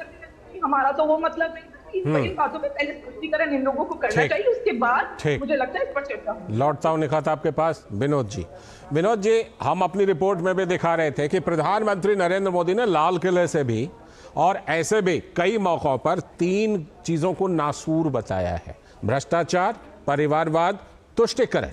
और इसमें इन तीनों मुद्दों पर कहीं ना कहीं जो विपक्षी पार्टियां हैं उनके ऊपर तगड़ा सवाल उठती रही हैं। क्या आपको लगता है कि ये तीनों के तीनों मुद्दे सेंटर स्टेज में बने रहेंगे मिशन 2024 के लिए भी? लाल जी, आपने बहुत बढ़िया सवाल पूछा है। शायद लोग भूल गए होंगे कि इसी साल में प्राइम मिनिस्टर मोदी ने लाल किले से ये बात कही थी, और उस बात को कहते हुए उन्होंने जब ये सवाल पूछा था लोगों से, कि उन्होंने कहा था कि इस देश में पिछले कई वर्षों से आप देख रहे हैं कि ये परिवारवाद, भ्रष्टाचार और तुष्टीकरण जो है वो देश को खोखला कर रहा है। खास करके करप्शन की बात करते करते उन्होंने कहा कि ये दीमक की तरह देश को कुतर रहा है। तो जाहिर सी बात है कि जब आप ये बात देखिए कि ऐसा नहीं है कि प्राइम मिनिस्टर मोदी ने ये पहली बार इसकी चिंता की है। इससे पहले के भी प्रधानमंत्री थे डॉक्टर मनमोहन सिंह, 2011 में उन्होंने भी ये बात कही थी कि इस देश में सबसे बड़ा संकट और सबसे बड़ी समस्या जो है वो भ्रष्टाचार है। लेकिन वो भ्रष्टाचार के बारे में कहते हुए आगे उन्होंने कहा कि हमारे पास कोई जादू की छड़ी नहीं है जो हम भ्रष्टाचार पे कार्रवाई करते हुए उसके खिलाफ में अभियान चलाते हुए उस पर हम काबू पा लेंगे। ये बात मनमोहन सिंह का था और वो एक तरह से भ्रष्टाचार के खिलाफ अभियान में सरेंडर करते हुए दिखे थे जी। लेकिन यही प्राइम मिनिस्टर मोदी हैं, जब वो लाल किले से बात करते हैं तो उस बात करने में दम है कि यही सरकारी एजेंसियां तो डॉक्टर मनमोहन सिंह के साथ भी थे जब प्रधानमंत्री वो थे। लेकिन मनमोहन सिंह कभी क्यों नहीं इस ईडी और सीबीआई के क्या एजेंसियों का उपयोग करके इस तरह से भ्रष्टाचार पे लगाम लगाने की कोशिश की जो आज के दौर में हो रहा है। आज के और दौर में देखिए, ये कहने के लिए आरोप है कि कुछ खास पार्टियों के खिलाफ में क्यों हो रहा है, तो सवाल तो उन पे भी पार्टियों में बनता है कि अगर आपको लगता है कि सत्ता पक्ष के किसी पार्टी के खिलाफ में ऐसा भ्रष्टाचार के सबूत है तो आप कोर्ट क्यों नहीं जा रहे हैं, आप वो सबूत क्यों नहीं सामने में ला रहे हैं। तो आज आप देखिए कि टीएमसी से लेके डीएमके से लेके आप झारखंड से लेके बिहार से लेके तमिलनाडु से लेके कर्नाटक से लेके आप तेलंगाना से लेके आप जहां छत्तीसगढ़ में आप जहां देखिए जो कार्रवाई हो रही है और गुलाबी नोटों की जो गड्डियां और बंडलें निकल पहाड़ निकल रहे हैं, पहाड़ निकल रहे हैं। ये पैसा कहां से आया? आज आप देखिए कर्नाटक में एक आईटी के रेट में आप 120 करोड़ रुपया उसी कांग्रेस के जो कॉन्ट्रैक्टर थे उनके साथ, उनके यहाँ से सारे उसके सब सोने के और सिक्के और उसके काफी के मेडल्स और काफी कई चीजें इसमें उसके सामने में आया है। खाली कैश के तो बंडल इतने जो कई दिन लगे हैं उसको गिनने में। ठीक है। तो कार्रवाई करने का जब सरकार अपना एक अज़्म दोहराती है और जब कार्रवाई करने के लिए जब वो बात सामने में लाती है तो इस तरह से ये परिवार के लोग क्यों अपना एक संकट मानते हैं इस चीज को लेके कि ये ईडी सीबीआई और ये सारे चीजें आप आम आदमी पार्टी का देख लीजिए जी। तो इन लोगों की ये जो एक अपना एक कॉस्मेटिक अपना ये बना रहे हैं इस चीज को कि ये डेमोक्रेसी है, कुछ लोगों को दबाया जाता है, कुछ लोगों की आवाजें कम की जा रही है, उनको जेल में डाला जा रहा है। लेकिन अगर ये सारी चीजें अगर सच है, इनके आरोप में कुछ दम है तो इतने सारे कोर्ट, लोअर कोर्ट से लेकर सुप्रीम कोर्ट तक में इनको बेल क्यों नहीं मिल रहा? ठीक है। तो ये सारी चीजें कहते हुए आप ये बात जरूर देखिए कि ये परिवारवादी पार्टियों का संकट तो जरूर है इस दौर में, जो इनको इंडिया गठबंधन के लिए चाहे इनकी विचारधारा मिले ना मिले ये बनाने के लिए मजबूर करता है। वो एक मंच पर आग खड़े हुए। इससे भी एक आगे की बात मैं निखिल जी से पूछता हूं। निखिल जी, प्रधानमंत्री नरेंद्र मोदी ने, बीजेपी ने, एनडीए ने परिवारवाद, भ्रष्टाचार और तुष्टीकरण को मुद्दा बनाया। ठीक, जो विपक्षी पार्टियां हैं उन्होंने शुरुआत में उसके काउंटर में क्या दिया कि एजेंसियों का दुरुपयोग और महंगाई दर, बेरोजगारी दर, अभी भी बेरोजगारी दर के आंकड़े आए 3.2%, लोएस्ट हो गया है भारत की बेरोजगारी दर दुनिया में इस समय और पिछले भी सालों के मुकाबले। तो मुझे ये बताइए कि उसके बाद क्या ये जो विपक्ष का मुद्दा था ये कहीं ना कहीं इस परसेप्शन में पिछड़ते हुए नजर आए या इस मुद्दे पर वो बैकफुट पर नजर आए, जिससे कि धीरे धीरे अपनी गाड़ी को, ड्राइविंग को धीरे धीरे जाति के मुद्दे, जाति कार्ड की तरफ मोड़ लिया पूरे विपक्ष ने? देखिए, सबसे पहले तो आपके रिपोर्टर साहब ने ये बात करी, विनोद जी ने बात करी कि प्रधानमंत्री के पास भी वही एजेंसीज हैं जो एजेंसीज नरेंद्र मोदी, मनमोहन सिंह जी के पास भी वही। हाँ, मेरी आवाज एको कर रही है सर? नहीं, आपकी आवाज आ रही है, थोड़ी इको तो हो रही है लेकिन आवाज आ रही है, आप बात रखिए। कहा कि प्रधानमंत्री आज कहते हैं कि हमारे पास भी वही एजेंसीज हैं जो मनमोहन सिंह जी के पास थी और हम अब करप्शन के खिलाफ फाइट कर रहे हैं। तो आपने अजीत पवार के खिलाफ क्यों एक्शन नहीं लिया? देवेंद्र फडणवीस जी जो बीजेपी के मुख्यमंत्री थे महाराष्ट्र के, वो क्या बोलते थे अजीत पवार के लिए कि जेल में जाके चक्की पीसिंग। उन्हें सबसे ज्यादा भ्रष्ट नेता बताया गया, फिर आप ले आए उन्हें। ईडी की जो रेड्स हो रही हैं तकरीबन पॉलिटिकल लीडर्स पे, उस पर तकरीबन 95% रेड्स ऑपोजिशन लीडर्स पर होती हैं, विपक्ष के नेताओं पे होती हैं। विनोद जी ने कहा कि अगर विपक्षी पार्टियों के पास सबूत हैं तो जाके उन्हें कोर्ट में जाए, ये प्रोसेस होता ही नहीं है। ईडी का काम है सबूत इकट्ठा करना, आईटी डिपार्टमेंट का काम है सबूत इकट्ठा करना। अगर किसी ने टैक्स एवेजन करी है, मान लीजिए मैंने टैक्स एवेजन करी है, तो आपको कैसे पता लगेगा? वो पता कर सकते हैं। तो ये तर्क देना कि अगर वो कोई और भ्रष्टाचारी है तो तुम जाके कंप्लेन कर दो, तो फिर एजेंसियां किसलिए बनी हुई हैं? वो सारी पॉलिटिकल पार्टियां अपनी एजेंसियां खोल लेती हैं। रही बात वो कर्नाटक के कांग्रेस के कॉन्ट्रैक्टर जिन्हें कहा गया वो कांग्रेस के नहीं है, वो व्यक्ति, पहली बात ने अपनी खुद की प्रेस रिलीज में ये कहा है कि वो टैक्स इवेजन वाला पैसा है। तो भ्रष्टाचार का है या टैक्स इवेजन का है, ये भारत सरकार, भाजपा वो तय हो जाएगा, लेकिन पैसा तो लेना देना ही नहीं है। ठीक, निखत ये बताइए कि इनका कहना है कि भाई हमारे ऊपर ही सारी कार्रवाई क्यों होती है और आप कह रहे हैं कि भ्रष्टाचार से बचने के लिए ये एक मंच पर आ गए हैं। तो ये जब ये सवाल उठाते हैं कि कार्रवाई 95% कार्रवाई हमारे नेताओं पर ही क्यों, तो क्या आपको इस कार्रवाई का दायरा बढ़ाते हुए उन लोगों की तरफ भी ले जाना चाहिए जिनके ऊपर आरोप नहीं है? लाल भाई, ट्रेस की एक रिपोर्ट है 2014 के बाद, जब से देश में प्रधान सेवक आदरणीय नरेंद्र भाई मोदी जी की सरकार बनी है तभी से लगातार भ्रष्टाचार कम हो गया है। ट्रेस की रिपोर्ट है, मैं नहीं कह रही हूँ, पढ़ लीजिएगा। अब जब जाहिर सी बात है 2014 के बाद से है तो जो भाजपा शासित राज्य हैं और केंद्र सरकार में तो भ्रष्टाचार हो ही नहीं रहा। अब जहां जहां हो रहा है, जहां पर भी भ्रष्ट सरकारें हैं, चाहे कर्नाटक हो, चाहे पंजाब हो, चाहे राजस्थान हो, वहां जाकर अगर रेड करी जा रही है तो अब आप लोगों को मिर्ची तो लगनी लाजमी है, जाहिर है, क्योंकि आप लोगों के जो भ्रष्ट नेता हैं वो पकड़े जा रहे हैं। और हमने देखा कि कितने करोड़ों अरबों का घोटाला यूपीए की सरकार में लगातार होता है। ये हम नहीं कह रहे हैं, बच्चा जाता है, पूछ लीजिए सबसे बड़ा घोटाला हुआ करता था। सुनिए, आ रहा हूँ। और कई मामले सब जुडिस होते हैं। हमारे देश का एक सुप्रीम कोर्ट का एक तरीका, हमारी जो संस्थाएं हैं उनका एक तरीका। आप सब जुडिस हैं, धीरे धीरे जेल जाने की जो आपको जल्दी लग रही है आप भेज देते हैं। जैसे ईडी ने कार्रवाई करने के बाद भेज दिया जेल, कोर्ट ने भेज दिया जेल मनीष सिसोदिया को, संजय सिंह को और सत्येंद्र जैन को, तो आप छाती पीटने लगते हैं हाय हमारे नेताओं को जेल में डाल दिया। अब नहीं भेजा है, अभी तक नहीं हुआ है क्योंकि कोर्ट में सब जुडिस है मामला, तो आप लोग कह रहे हैं कि क्यों नहीं भेजे। तो देखिए इस प्रकार की बातें मत करिए। साफ सीधी सी बात है, आप लोग लगातार यूपी की सरकार में भ्रष्टाचार करते आए हैं और आज भी एक ही थाली के चट्टे बट्टे आप यही चाहते हैं कि भ्रष्टाचार होता रहे। यही कारण है आप सब एक साथ आए हैं। आप लोगों का जीना मुश्किल हो गया है, भ्रष्टाचार को सांस लेना मुश्किल हो गया है जब से मोदी सरकार आई है। और यही कारण आज आप लोग साथ आकर जो रंगोली बना रहे हैं, राखी बांध रहे हैं, हम साथ साथ एक खेल रहे हैं, सारे घटक जो कल तक जारी दुश्मन थे उनका यही उद्देश्य है कि किसी प्रकार मोदी जी को, जिनका एक ही प्राइमरी उद्देश्य है मोदी सरकार का, न खाऊंगा न खाने दूंगा, उनको साइडलाइन करके हम वापस भ्रष्टाचार में लिप्त हो जाए और अपने गद्दों को पैसों से बांटे। अभी भी इनके नेताओं के घरों से मिल रहे, वो जो तस्वीर है ना कर्नाटक के जो नेता के घर से मिली है, आप लाल भाई सब देखिए, पूरा देश बंगाल से लेके कर्नाटक तक कांग्रेस से भरा हुआ पैसे, बिल्कुल लगा इतने पैसों की गड्डियां गरीबों में अगर बांट देते तो न जाने कितने गरीबों के घर बन जाते। लेकिन इन लोगों को अपने नेताओं के घर भरने हैं और वही राहुल गांधी और कांग्रेस पार्टी का मंडिया गठबंधन लौटता। विनोद जी, जब कभी भी भ्रष्टाचार पर कार्रवाई होती है तो एक तरफ जैसे निखत अपना तर्क रख रही हैं कि देखिए इनके लोग अगर हैं तो हम कार्रवाई करने कहाँ जाएं, दूसरी तरफ इनका कहना है कि हमारे लोगों को ही टारगेट करते हैं। लेकिन एक बात जो आपने कही थी, मैं उसको रिपीट करते हुए आपसे सवाल पूछता हूं कि निचली अदालत से लेकर के ऊपरी अदालत तक सालों तक इनको, कई सालों तक बेल तक नहीं मिलते, कई महीनों तक बेल नहीं मिलते, महंगे से महंगे वकील करते हैं, पता नहीं कहां से उसका पैसा आता है, लेकिन करते हैं महंगा से महंगा वकील और बेल तक हासिल नहीं कर पाते हैं। तो ये ऐसे में ये जो नैरेटिव बनाने की कोशिश है विक्टिम वाली, ये क्या कामयाब हो पाएगी विपक्षी पार्टियों की?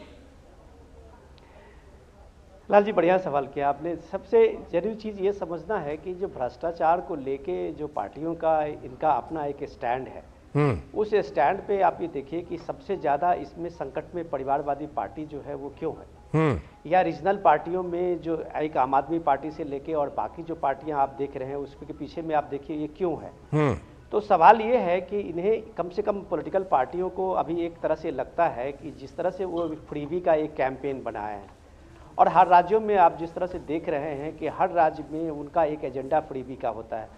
अभी आपने मध्य प्रदेश के इलेक्शन में देखा है कि वो कितने वचन पत्र जो हैं उसमें आप देखिए कि 10 या 11 कांग्रेस की तरफ से गिनाए गए, भरमार लगा दिया। उसी तरह से आप छत्तीसगढ़ में देखिए। लेकिन इसके उलट होता क्या है, आपने छत्तीसगढ़ में देखा कि राहुल गांधी ने उस पिछले इलेक्शन में 2018 में कई ऐसे घोषणाएं की थी और फ्रीबी के जन कल्याण के नाम पे, लेकिन हुआ क्या, छत्तीसगढ़ में यही कांग्रेस की सरकार ने अपने मैनिफेस्टो में शराबबंदी की बात कही थी, लेकिन उसका हुआ क्या, वहां घर घर शराब पिलाना शुरू किया वहां की सरकारों ने। और वहां की सरकार में आप ये देखिए कि हालत ये थे कि सारे जो प्राइवेट डीलर्स थे, शराब के ठेकेदार थे, वो सारे सरकारी एजेंसियां के खत्म करके, दुकानें बंद करके, सारे उसमें मॉल से लेके घर सारे होटलों में एक तरह से शराबों का एक शुरू हो गया। ठीक है, सारा छत्तीसगढ़ में शराब का एक है प्रचलन, वहाँ एक ट्रेडिशनल लोगों का है, लेकिन वहाँ लोकल शराब का है। लेकिन शराब का आप ये देखिए कि सबसे बड़ा घोटाला अगर कहीं हुआ है तो छत्तीसगढ़ में शराब घोटाला हुआ है। उस छत्तीसगढ़ के जो कॉन्ट्रैक्टर थे वो सीधे झारखंड तक पहुंच जाते हैं जी। वो आप साउथ ब्लॉक का देखिए कि पूरे साउथ का जो कनेक्शन है वो दिल्ली के आम आदमी पार्टी तक पहुंच जाती है, दफ्तर तक। तो ये सारे सवालों के बीच में ये इस भ्रष्टाचार को नहीं तोलेंगे क्योंकि वो इस बात को करने में असहज होते हैं। जब इनकी बात ईडी ने सामने लाया है, सीबीआई की जांच में सामने आया है, तब ये इनकी बात में ये आता है कि सरकारी एजेंसियों का आप दुरुपयोग कर रहे हैं। लेकिन आपने जो ये सारा दुरुपयोग किया है उन सब चीजों को जनता के सामने में आप एक भ्रम फैलाते हैं। सबसे इंपॉर्टेंट बात में आपने जो सवाल का अभी पूछा था निखिल जी को, मैं उसी बात को कहता हूँ कि आपने जब कहा था कि राहुल गांधी का अचानक ये सारे नारे जो है वो बदल क्यों गए, पॉलिटिकल डायलॉग और पॉलिटिकल जो उनका एक चल रहा था पिछले महीनों से अलग अलग पब्लिक रैलियों में, पब्लिक संगठन में या भारत जोड़ो यात्रा में, वो सारी चीजें डिस्कोर्स क्यों चेंज कर लिया राहुल गांधी की। आप ये देखिए कि वो जितनी आबादी उतना हक की बात वो करने लगे हैं, पूरे देश में घूम घूम के हर जगह वही बात कर रहे हैं। वो मिजोरम में हो तब भी, छत्तीसगढ़ में हो तब भी, राजस्थान में हो तब भी उनका एक यही नारा होता है। अब आइए कि उसके पीछे का सबसे बड़ा ये है कि बिहार में जब से जाति गणना की रिपोर्ट सामने आई है उसके बाद एक पॉलिटिकल पार्टियों को लग रहा है कि मोदी के खिलाफ में ये के सरकार के खिलाफ में एक हमें बड़ा अस्त्र मिल गया है। अब उनका ये सारा एजेंडा जो पहले था वो सारा नैरेटिव्स उनके पीछे इन्होंने सरका दिया है। अब उनका एजेंडा इसी जाति गणना पे है। अब ये इनसे कोई पूछे कि अभी बिहार आप चले जाइए, ठीक है, बिहार में पिछले 35 साल से यही सामाजिक न्याय की सरकार है, चाहे वो नीतीश की हो चाहे लालू यादव के हो। आप देख ही रहे इस बिहार में कि जितनी आबादी उतना हक में बिहार में अभी भी पिछले 30-35 साल से सिर्फ 1000 परिवार हैं, सही बात, लिस्टेड, जिनके परिवार में 3 पीढ़ी से वही एमएलए और एमपी बन रहे हैं। कौन है ये लोग? तो ये जितनी आबादी उतने हक में वहाँ क्यों नहीं मिला? जबकि जिस बात को लेके ये बिल्कुल ये बड़ा सवाल, ये जितनी आबादी उतने हक में जब राहुल गांधी अभी कहते हैं तो आप ये देखिए कि एमपी में छत्तीसगढ़ में जिताऊ कैंडिडेट क्यों खोजा जा रहा है। अभी राजस्थान में आप देखिए कि वहाँ हो क्या रहा है कि आप जिताऊ कैंडिडेट के नाम पे आप वहाँ जितनी आबादी हक उतना हक में आप उस चीजों को क्यों नहीं सार्वजनिक कर रहे हैं। तो ये सवाल जो आप अलग अलग एजेंडा बनाते हैं जो आपको किसी भी रूप में सत्ता में आना है, और ये सत्ता में आने की जो बेचैनी है वो आपको जो पब्लिक को आपने जनता को इस तरह से आपने इग्नोर किया है कि आपने उन सारे विकास के जो एजेंडे हैं जो मोदी सरकार के एजेंडे हैं आप उसको झुठलाते हुए ये सारी चीजें आप सामने अलग अलग तरह की चीजें लेकर आते हैं। सही बात है। कुछ 10 सेकंड का काउंटर करना चाहते हैं निखिल जी, जल्दी से कीजिएगा। पहली बात तो फ्रीबीज का जो ये और रेवड़ी कल्चर बोल बोल के मोदी जी ने सोशल वेलफेयर स्कीम्स को एक अभद्र रूप दे दिया है। मुझे समझ नहीं आता कि जो वो लाभार्थी स्कीम्स बोलते हैं वो और क्या होती है। फर्क इतना है, मोदी जी चाहते हैं लोग लाइन में खड़े होकर सिर्फ चावल, आटा और दाल ही लेते रहें और आप सीधे खाते में जो है पैसा भेजना चाहते हैं। हाँ, मतलब कांग्रेस जो है ये कल्याणकारी नीतियां हैं। लाल जी ये कल्याणकारी नीतियां हैं, ये आम आदमी पार्टी की सरकार करे, कांग्रेस की करे, भाजपा की करे, कुछ कल्याणकारी नीतियां क्या होती है? क्या कल्याणकारी नीतियां ये होती है सभी पुरुषों के खाते में 5-5 हजार डाल देंगे? This is welfare politics, giving money to the last person. आप जब गरीब लोगों के अकाउंट में अगर पैसा डालते हैं तो वो कोई उससे जाके मर्सिडीज नहीं खरीदेगा। कहां उसमें गरीब लिखा हुआ है? खरीदेगा, शैम्पू खरीदेगा। एक दैट इज हाउ नहीं लिखा है ना गरीब। अगर गरीब लिखते और तब तो कोई बात होती। हाँ, निखत आप भी कुछ फ्री बिजली 200 यूनिट किसी को या 100 यूनिट किसी को, कहीं राजस्थान में 100 यूनिट दी जा रही है तो क्या 100 यूनिट से? ठीक है निखत छोटा सा काउंटर। निखिल भाई 4.5 लाख करोड़ के कर्जे में डूबी हुई है राजस्थान की सरकार, वेंटिलेटर पे खुद जी रही है और कह रही है साथ हम देंगे राजस्थान की जनता को। मुझे बताइए 5 यूनिट फ्री कैसे दीजिएगा जब 4.5 लाख करोड़ का आप लोगों के ऊपर कर्ज है। राजस्थान की सरकार 100 यूनिट फ्री देती है। पहली एक बात और 30% जीडीपी का टोटल जीडीपी का कर्ज है। एक और चीज आखिरी 10 सेकंड में, कर्नाटक की सरकार में उन्होंने 5 फायदे लाल भाई बोले थे देंगे। डिप्टी सीएम लगातार कह रहे हैं कर्नाटक के भैया हमारे पास पैसा नहीं है, हम वो मुफ्त स्कीम नहीं दे पाएंगे। पैसा आएगा कहां से? जाहिर सी बात है, जब तक आप लाभार्थी वर्ग की ठीक से पहचान नहीं कीजिएगा कि किसको देना है और सबको आप कहेंगे कि आपके खाते में डाल देंगे तो पैसा आएगा कहां से? बहुत बहुत शुक्रिया। आज के लिए चर्चा हम करते रहेंगे आगे भी। निखत जुड़ने के लिए बहुत बहुत शुक्रिया। निखिल जी आपका भी, विनोद जी आपका भी जुड़ने के लिए बहुत बहुत शुक्रिया। फिलहाल वक्त है एक ब्रेक का, और ब्रेक के बाद जब लौटेंगे तो बात करेंगे कि 5 राज्यों में विधानसभा चुनाव को लेकर के क्या कुछ हलचल है, प्रचार का क्या रंग है, पार्टियों के मुद्दे क्या हैं। बने रहिए डीडी न्यूज के साथ। आप क्या देख रहे हो पापा? तुम कहते हो ना कि स्टॉक मार्केट में बहुत सोच समझ कर इन्वेस्ट करना चाहिए, बस थोड़ा सा ज्ञान ले रहा। किससे? हर एक स्टॉक्स एक्सपर्ट है, मस्त एजुकेशनल वीडियोस बनाता है और अच्छी इन्वेस्टमेंट की टिप्स भी देता है। पापा इन वीडियोस पे ना जाएं, अपना रिसर्च खुद करें या सेबी रजिस्टर्ड इन्वेस्टमेंट एडवाइजर से संपर्क करें। एजुकेशन के नाम पर कुछ इन्फ्लुएंसर्स अक्सर इन्वेस्टर को मिसगाइड करते हैं, नुकसान आपका होगा। सोच कर समझ कर इन्वेस्ट कर।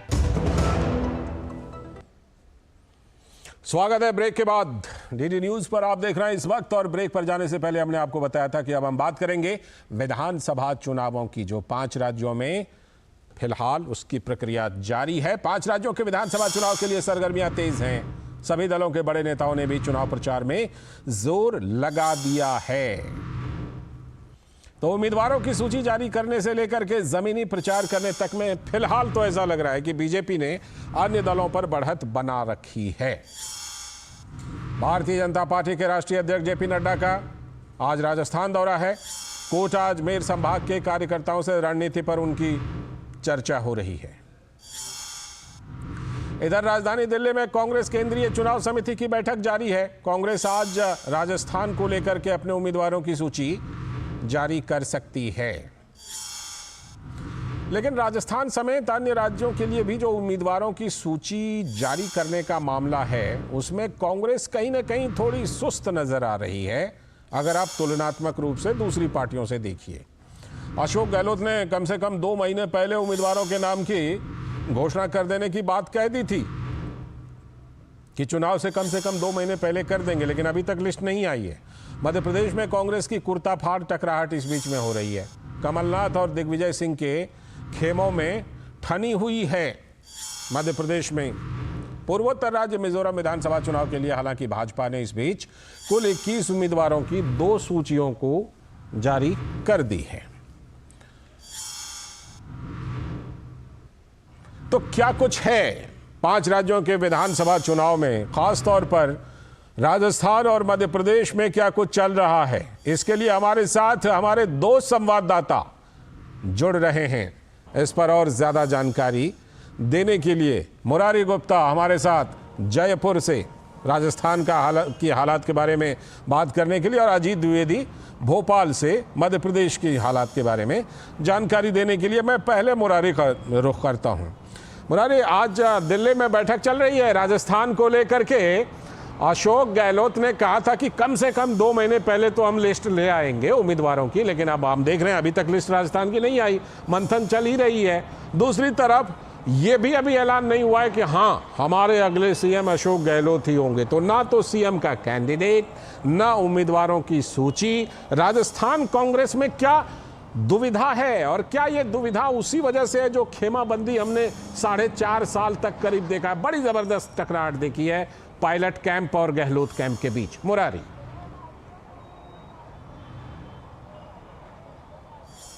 बिल्कुल लाल जी, क्योंकि आज दिल्ली में बैठक चल रही है एआईसीसी की, इसमें कहा जा रहा है कि पिछले एक हफ्ते पहले से कहा जा रहा था कि 18 अक्टूबर को कांग्रेस की पहली सूची आने की संभावना है। हालांकि अभी तक किसी तरह के समाचार नहीं है कि अभी कोई सूची अपडेट हुई है नहीं हुई है।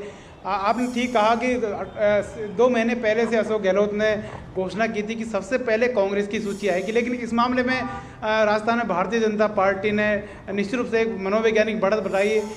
चुनाव आचार संहिता लागू होने के तत्काल बाद जिस तरह 41 लोगों की सूची भारतीय जनता पार्टी ने निकाली, उसके बाद चुनाव प्रचार में भारतीय जनता पार्टी के कैंडिडेट जुट गए, तो कहीं ना कहीं मनोवैज्ञानिक बढ़त हम कह सकते हैं भारतीय जनता पार्टी को राजस्थान में है। लेकिन उसकी भी दूसरी सूची के लिए एक लंबी प्रतीक्षा भारतीय जनता पार्टी की तरफ से चल रही है, उनकी भी बैठक चल रही है। कहा जा रहा है कि भारतीय जनता पार्टी भी शायद आज कल में 100 लोगों की सूची आने की संभावना है। लेकिन जहाँ तक कांग्रेस की अगर बात करें तो जो कांग्रेस के सूत्र हैं उनका कहना है कि अशोक गहलोत अपने जो मौजूदा विधायक है उन पर दावा लगा रहे हैं कि उन्हीं को टिकट मिले, लेकिन कहीं के जो दूसरे सर्वे हैं उनके अनुसार उनमें से आधे से ज़्यादा लोगों के विधायक हैं उनके टिकट कटने की संभावना है। तो कहीं ना कहीं अशोक गहलोत ये निश्चित करना चाहते हैं कि जो उनके मौजूदा विधायक हैं जिनके वजह से उनकी 5 साल की सरकार चली, उनको वापस टिकट मिले और किसी न किसी तरह वो अपनी सरकार में वापसी करा सके। लेकिन निश्चित रूप से इससे कहीं ना कहीं कांग्रेस के जो कार्यकर्ता है उनको कहीं ना कहीं थोड़ी सी निराशा जरूर हुई है कि आचार्य संहिता के हफ्ता भर के बाद भी एक भी सूची कांग्रेस की जारी नहीं हुई है। तो किस जो असमंजस है कांग्रेस में वो लगातार जारी है। यहाँ भी कई धड़ों में कांग्रेस बटी हुई है, सचिन पायलट का खेमा अलग है। जी मैं लौटता हूँ आपके पास, मैं अजीत का रुख करता हूँ। अजीत, मध्य प्रदेश में चलिए लिस्ट तो खैर काफ़ी जद्दोजहद के बाद कांग्रेस की आ गई, लेकिन ये जो कुर्ता फाड़ वाली पॉलिटिक्स है ये मध्य प्रदेश में चर्चा का विषय है। क्या ये पॉलिटिक्स या ये वाला जो असमंजस है ये मध्य प्रदेश कांग्रेस के लिए बड़ी चुनौती बन सकती है? बिल्कुल लालचंद, देखिए मध्य प्रदेश में कांग्रेस जो रही है वो हमेशा से कई गुटों में कई धड़ों में बटी रही है, और इसमें कहा जाता है कि जो दिग्विजय सिंह का गुट रहा है पूर्व मुख्यमंत्री मध्य प्रदेश के, उनका गुट काफ़ी प्रभावशाली रहा है। कमलनाथ जो है वो केंद्र की राजनीति में ज़्यादा रहे हैं, हालांकि महाकौशल के बड़े चेहरे रहे हैं वो, और छिंदवाड़ा से लगातार चुनाव जीतते रहे हैं सांसद का, लेकिन जब वो पिछले विधानसभा चुनाव के समय उन्हें मध्य प्रदेश लाया गया, तब भी देखिए गुटबाजी बहुत ज़्यादा थी। और कहा जा रहा था कि पिछली जो सरकार बनी थी जो 2018 में कांग्रेस की, उसमें भी कहा जा रहा था कि सरकार भले कमलनाथ ने बनाई है, मुख्यमंत्री भले कमलनाथ है, लेकिन कहीं उसको पीछे से जो है वो दिग्विजय सिंह ही पूरा चला रहे हैं, दिग्विजय सिंह ही कंट्रोल कर रहे हैं। और यही कारण रहा कि जो है आखिर कांग्रेस में फूट पड़ी और सिंधिया गुट जो है अलग होकर सरकार जो है वो गिर गई। अब देखिए कुर्ताफार जो पॉलिटिक्स है वो यहाँ से शुरू हुई कि ये बहुत अंदर चर्चा चल रही थी कांग्रेस में कि लगातार असंतोष जो है वो टिकट वितरण को लेकर लगातार सामने आ रहा है। तमाम कार्यकर्ता जो है जब से टिकट की घोषणा की है कांग्रेस ने 144 नामों की पहली सूची जारी की है रविवार को, उसके बाद से लगातार कार्यकर्ता जो है और नेता जो है कांग्रेस के लगातार पूरे मध्य प्रदेश से कांग्रेस ऑफिस दफ्तर कमलनाथ के घर पे उनसे मिलने के लिए पहुंच रहे हैं। वहां कमलनाथ का एक वीडियो वायरल हुआ जिसमें उन्होंने कहा था कि इसमें आप दिग्विजय सिंह और जयवर्धन सिंह जो उनके बेटे हैं, वर्तमान विधायक है कांग्रेस के, उनके आप कुर्ते फाड़िए, इसमें मेरा कोई रोल नहीं है। और यही जब कल मैनिफेस्टो जारी हो रहा था तो उन्होंने मीडिया के सामने सफाई देते हुए कहा कि ये मैंने कहा था कि ये इनके लिए कहा था और यही उसके कांग्रेस की तरफ से यही सब निर्धारित कर रहे हैं, आप इनके कुर्ते फाड़िए, ये मेरा आशय था। तो वहीं पर दिग्विजय सिंह ने पलटवार करते हुए कहा कि जो ए और बी फॉर्म में कांग्रेस अध्यक्ष के सिग्नेचर होते हैं तो कुर्ता किसका फटना चाहिए, कांग्रेस अध्यक्ष का फटना चाहिए। तो ये देखिए ये बिल्कुल मंच में सामने और कैमरे लगे हुए थे, लाइव चल रहा था और मैनिफेस्टो जारी होने वाला था। उसी बीच में दिग्विजय सिंह ने कहा कि अगर कांग्रेस अध्यक्ष को जिम्मेदारी लेनी चाहिए और इसको लेकर फिर उन्होंने हालांकि कमलनाथ ने बैलेंस करने की कोशिश करी कि नहीं हम हमारे रिश्ते बहुत अलग हैं, राजनीति से हटके हैं और तमाम चीजें हैं, लेकिन देखिए ये गुटबाजी खुलकर सामने आ गई और मीडिया के सामने गुटबाजी आ गई है। कुर्ताफार जो पॉलिटिक्स है ये कहीं ना कहीं अंदर खाने में जो कांग्रेस में जो गुटबाजी चलती है वो खुल के सामने आ गई और टिकट बंटवारे में किस तरीके से तमाम गुट जो है दबाव बना रहे हैं, तमाम गुट अपने लोगों को एडजस्ट करने की कोशिश कर रहे हैं, ये भी खुल के सामने आ गया है। और इसी कारण से अभी दूसरी लिस्ट जो है कांग्रेस की मध्य प्रदेश में जारी नहीं हो पाई है। लौटता हूं आपके पास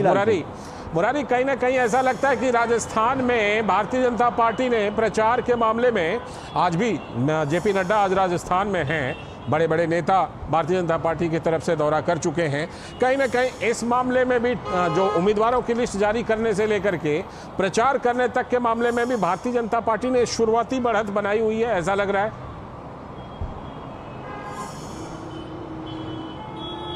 बिल्कुल लाल जी, चूँकि चुनाव की घोषणा होने से पहले आपको ध्यान हो तो परिवर्तन महासंकल्प परिवर्तन यात्रा निकाली जिसमें प्रधानमंत्री नरेंद्र मोदी खुद ही मौजूद रहे उसके समापन यात्रा में। इससे पहले जेपी नड्डा, अमित शाह, केंद्रीय रक्षा राजनाथ सिंह जैसे तमाम जो बड़े नेता हैं उससे पहले लगभग 30 से 35 दिनों की जो पूरे राजस्थान भर में यात्रा भारतीय जनता पार्टी ने निकाली, इसमें तमाम केंद्रीय नेता मौजूद रहे और बड़ी बड़ी रैलियाँ उन लोगों की हुई। तो इस मामले में हम कह सकते हैं कि भारतीय जनता पार्टी का जो कैंपेन है विधानसभा का वो लगभग 2 महीने पहले शुरू हो चुका था और लगभग खत्म भी हो गया। उन्होंने हर क्षेत्र को इसमें कवर किया, पूरे राजस्थान को कवर किया। अभी की बात करें तो निश्चित रूप से क्योंकि 41 लोगों की सूची जारी हो चुकी है, सारे कैंडिडेट निश्चित रूप से 2-4 कैंडिडेट हैं जिनका एक कुछ विरोध भी हो रहा है। इसके अलावा जो बाकी उम्मीदवार हैं वो अपने क्षेत्र में लगे हुए हैं, उनका प्रचार निश्चित रूप से जरा इसमें बड़े नेताओं के कुछ सभा भी हो रहे हैं। आज जेपी नड्डा राजस्थान में आए हुए हैं जहाँ उनका 2 जगह, हालांकि वो इंटरनल बैठक है जिसमें उनके अपने कार्यकर्ताओं को किस तरह चुनाव जीता जाए इस पर बातचीत जेपी नड्डा साहब कर रहे हैं। हाँ अजीत,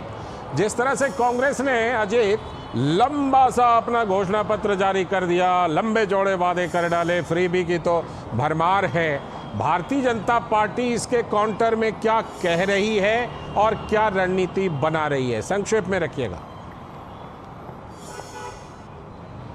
बिल्कुल देखिए भारतीय जनता पार्टी हालांकि जो कल कांग्रेस ने घोषणा पत्र जारी किया उसमें कई चीज़ें वो लगातार कई मंचों से कमलनाथ कह रहे थे, उनके नेता कह रहे थे, केंद्रीय नेतृत्व कह रहा था, तो उसको उसमें शामिल किया है। तो भारतीय जनता पार्टी ने चुनाव के पहले ही उन्होंने उसकी कार्ड के रूप में पहले ही लाडली बहना योजना लॉन्च कर दी मध्य प्रदेश में, जिसमें कि महिलाओं को 1250 रुपये अभी दिए जा रहे हैं, उसको 3000 तक बढ़ाया जाएगा, ऐसा वादा किया है मध्य प्रदेश में। साथ ही जो उज्ज्वला योजना के तहत जो गैस सिलेंडर है वो कांग्रेस ने कहा था कि हम 500 में गैस सिलेंडर देंगे, तो बीजेपी ने उसको 450 रुपये में अभी वो मध्य प्रदेश में जो उज्ज्वला योजना के तहत जो गैस सिलेंडर है वो प्रोवाइड करा रही है। तो बीजेपी ने कोशिश की है कि कांग्रेस को शुरू से ही काउंटर किया जाए, मैनिफेस्टो जारी होने के पहले ही बीजेपी ने तमाम चीजों पे काउंटर कर दिया है। लेकिन इस बार जो मैनिफेस्टो जारी किया है कांग्रेस ने उसमें बहुत सारी मुफ्त की योजनाएं हैं, जिसमें किसान की कर्ज माफी से लेकर पुरानी पेंशन लागू करने को लेकर, साथ ही जो युवाओं को बेरोजगारी भत्ता देने को लेकर तमाम चीजें उसमें डाली है कांग्रेस ने। हालांकि 2018 में भी कांग्रेस ने इसमें तमाम वादे किए थे, लेकिन जिसमें ठीक है। किसानों का कर्ज माफी एक बड़ा मुद्दा था और राहुल गांधी ने कहा था कि अगर 10 दिन में कर्ज माफी नहीं होगी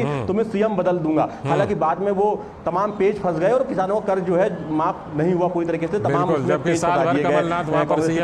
बाद में बेरोजगारी भत्ते की बात भी कही गई थी, लेकिन वो भी जो है नहीं दिया गया। 4000 रुपए की बात की गई थी बेरोजगारी भत्ते के रूप में, इस बार भी ये बात की गई है। बहुत बहुत शुक्रिया फिलहाल के लिए है, जो कि बीजेपी को लग रहा है कि अब इसका किस तरीके से हम फ्रीबीज को काटे, किस तरीके से हम इसकी जो घोषणाएं हैं उसको किस तरीके से अपने मैनिफेस्टो में हम शुक्रिया आगे बढ़ के क्या चीजें ऐसी करें जो कि राज्य के हित में हो और जयपुर से मुरारी, आप दोनों का बहुत बहुत शुक्रिया फिलहाल इस पर जोड़ने के लिए। और बढ़ते हैं अगली खबर की तरफ। और अगली खबर जो है वो पश्चिम बंगाल से है, जहां पश्चिम बंगाल में पंचायत चुनाव से पहले ममता बनर्जी सरकार ने दीदीर सुरक्षा कवच चलाया था। आपको याद होगा कि पंचायत चुनाव से पहले ये चलाया था।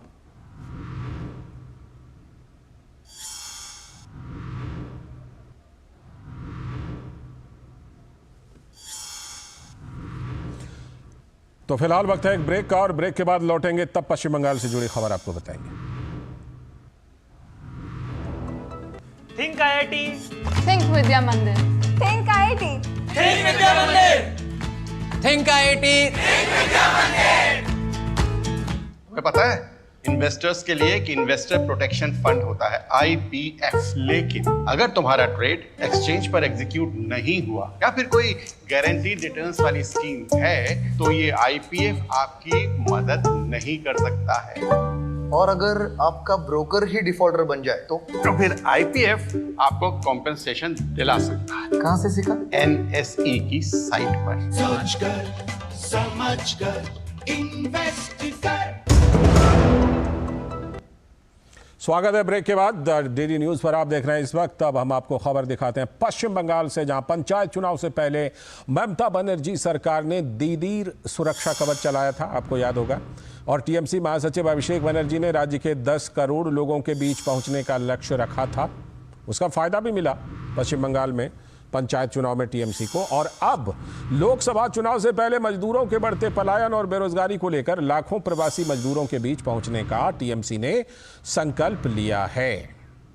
तो सवाल यह है कि इन मजदूरों को पश्चिम बंगाल से पलायन करना ही क्यों पड़ा, लेकिन सरकार इन्हें कर्मस्थली पोर्टल में रजिस्टर्ड करेगी।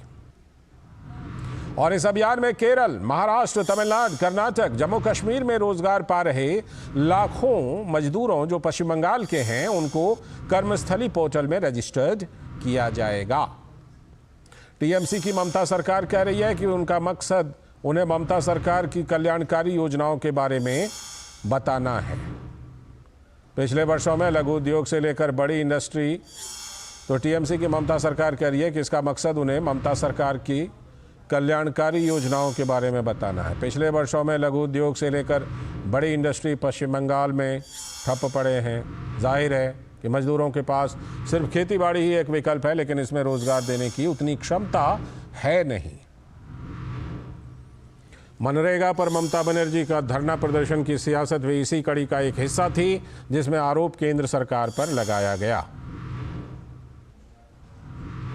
केंद्र के खिलाफ माहौल बनाकर टीएमसी ने पश्चिम बंगाल के पंचायत चुनाव में इसका फायदा लिया था।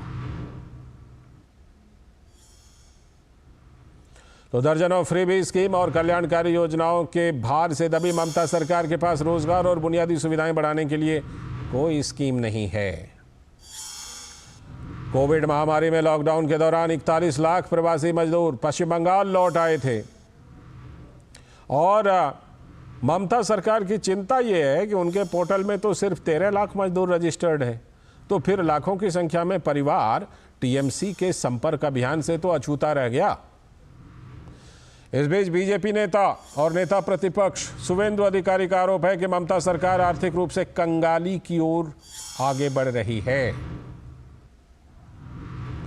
और जाहिर है कि राजस्व बढ़ाने के लिए राज्य की टीएमसी सरकार लोगों से जबरन उगाही कर रही है, टैक्स बढ़ा करके और अन्य तरीके से। खैर, आरोप बीजेपी का जो भी हो, सियासत के शिकार इस दौर में तो मजदूर भी जरूर हो गए। जितनी आबादी उतना हक। आर्थिक विकास के बिना आखिर कैसे संभव होगा, ये भी एक बड़ा सवाल है। तो पश्चिम बंगाल में भाजपा के नेता शुवेंदु अधिकारी ने बंगाल सरकार पर आरोप लगाते हुए सोशल मीडिया एक्स पर लिखा दिवालिया पश्चिम बंगाल सरकार जबरदस्त आर्थिक तंगी से जूझ रही है।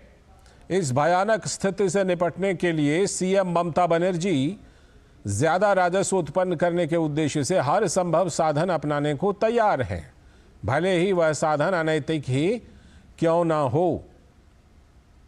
उन्होंने पश्चिम बंगाल के पुलिस महानिदेशक यानी डीजीपी के माध्यम से हर पुलिस कमिश्नरेट और पुलिस जिले को यह निर्देश दिया है कि ज्यादा से ज्यादा नाका चेकिंग व्यवस्था की स्थापना की जाए ताकि अधिकतम जुर्माने की राशि जमा हो सके। मेरे विश्वसनीय सूत्रों के अनुसार आसनसोल दुर्गापुर पुलिस कमिश्नरेट को कम से कम 27 करोड़ रुपए का जुर्माना उत्पन्न करने का काम सौंप दिया गया है। आसनसोल दुर्गापुर के police commissioner Shri Sunil Kumar Chaudhary IPS द्वारा बांसकोपा नाका पोस्ट का उद्घाटन इसी वजह से की गई। तो अन्य प्रतिष्ठित संगठन के अधिकारियों को मैं निवेदन करता हूं, आप कृपया व्यापार समुदाय के विशिष्ट व्यक्तियों को यह सलाह दें कि सड़कों पर बंगाल पुलिस द्वारा अनावश्यक और अनैतिक उत्पीड़न से बचने के लिए माल परिवहन के लिए रेलवे वैगनों का यथासंभव उपयोग करें। ये शुभेंदु अधिकारी के ट्वीट। हमारे साथ हमारे संवाददाता जुड़ रहे हैं। प्रसेनजीत बख्शी कोलकाता से जुड़ चुके हैं। दादा, काफ़ी फायदा मिला था पंचायत चुनाव में, अब एक बार फिर से वही कोशिश कि जो ये पलायन करने वाले मजदूर हैं, ये अलग बहस है कि क्यों पलायन करना पड़ता है, लेकिन उनके परिवारों से संपर्क करके, उनसे संपर्क करके एक बड़ा सा वोट बैंक बनाया जाए। देखिए लालचंद, पहले तो पूरे देश के जितने सारे दर्शक हैं, हमारे साथ जुड़े हुए जितने सारे लोग हैं, सब लोगों को दुर्गा पूजा पर बधाई हो। आपको भी बहुत बहुत बधाई। दूसरी बात यह है जी, जो सवाल आप पूछ रहा है उसमें मेरा जवाब यह है कि एक रीजनल लुम्पेन पार्टी जो आजकल पूरे देश में लगे हुए हैं अपने अपने काम के लिए जी, इस लुम्पेन पार्टियों की सबसे बड़ा सुविधा यह है कि कल इन्होंने, इनकी नेता ने क्या कह रहे हैं और क्या कह रही हैं, इसका कोई बैगेज लेकर आज आना नहीं पड़ता है। ये कल बोल दिया, वो कल ही वहां पे समाप्त हो गया। उसका अगर कोई फायदा मिला तो मिला, नहीं मिला तो आज कुछ दूसरा बोल दे। यही ममता बनर्जी, जिनको आप स्क्रीन पे दिखा रहे हो, जब केंद्रीय सरकार की तरफ से 1 नेशन 1 राशन कार्ड बताया गया था इसी माइग्रेटरी लेबर लोगों के लिए, तब सबसे पहले इसी ममता बनर्जी ने चिल्ला चिल्ला कर, गला फाड़ फाड़ कर इसी 1 नेशन 1 राशन कार्ड के खिलाफ आवाज उठाई थी। बिल्कुल। अब लुम्पेन पार्टी है, INDI का जितने सारे समर्थक आपके यहाँ पे आते हैं, चाहे कोई भी हो, इनको याद नहीं है कि यही ममता बनर्जी इसी के खिलाफ 1 नेशन 1 राशन कार्ड के खिलाफ सबसे पहले आवाज उठाई थी। अगर ऐसा है कि लोग जो मुर्शिदाबाद की है वो सूरत में जाके उनको राशन मिल जाएगा, यही सोच लेकर प्राइम मिनिस्टर की तरफ से ये ऐलान किया गया था, तो अगर वो ठीक नहीं था तो आज आपको कैसे लग रहा है कि आपकी जो ये स्कीम्स है वो लोगों तक पहुंचना चाहिए, इसीलिए जो केरल में है, जो जम्मू कश्मीर में है, सबको आपकी पोर्टल में लाना चाहिए। ठीक है, लेकिन मैं बता रहा हूं, लुम्पेन पार्टी का ही सुविधा है, उनका जो लुम्पेन समर्थक है उनके लिए कि कल उनकी नेत्री ने क्या कही थी आज सोचने का नहीं है। इसीलिए आज ये एक इशू बन गया है कि ममता बनर्जी देखिए कितना एकदम देवी का रूप में दुर्गा पूजा की पहले उन्होंने सबको एक पोर्टल में लाने की कोशिश कर रही है। ठीक, समय की कमी है, वरना चर्चा आपसे और करते हैं, और खासतौर पर जिस तरह नाके पे वसूली को लेकर दिया गया है उस पर चर्चा करते हैं। फिलहाल आपका बहुत बहुत शुक्रिया। हाँ, जब भी कोलकाता या बंगाल में पुलिस का नाका चेकिंग, लोग ऐसे कहते रहते हैं कि सामने कोई चुनाव है या सामने कोई त्योहार है, ठीक है, शायद उसका जो एजेंडा है या टारगेट है, इस टारगेट को नाके पर वसूली शुरू कर दो। बहुत बहुत शुक्रिया दादा जुड़ने के लिए, और आज के इसी खबर के साथ आज के इस वक्त में इतना ही। नमस्कार।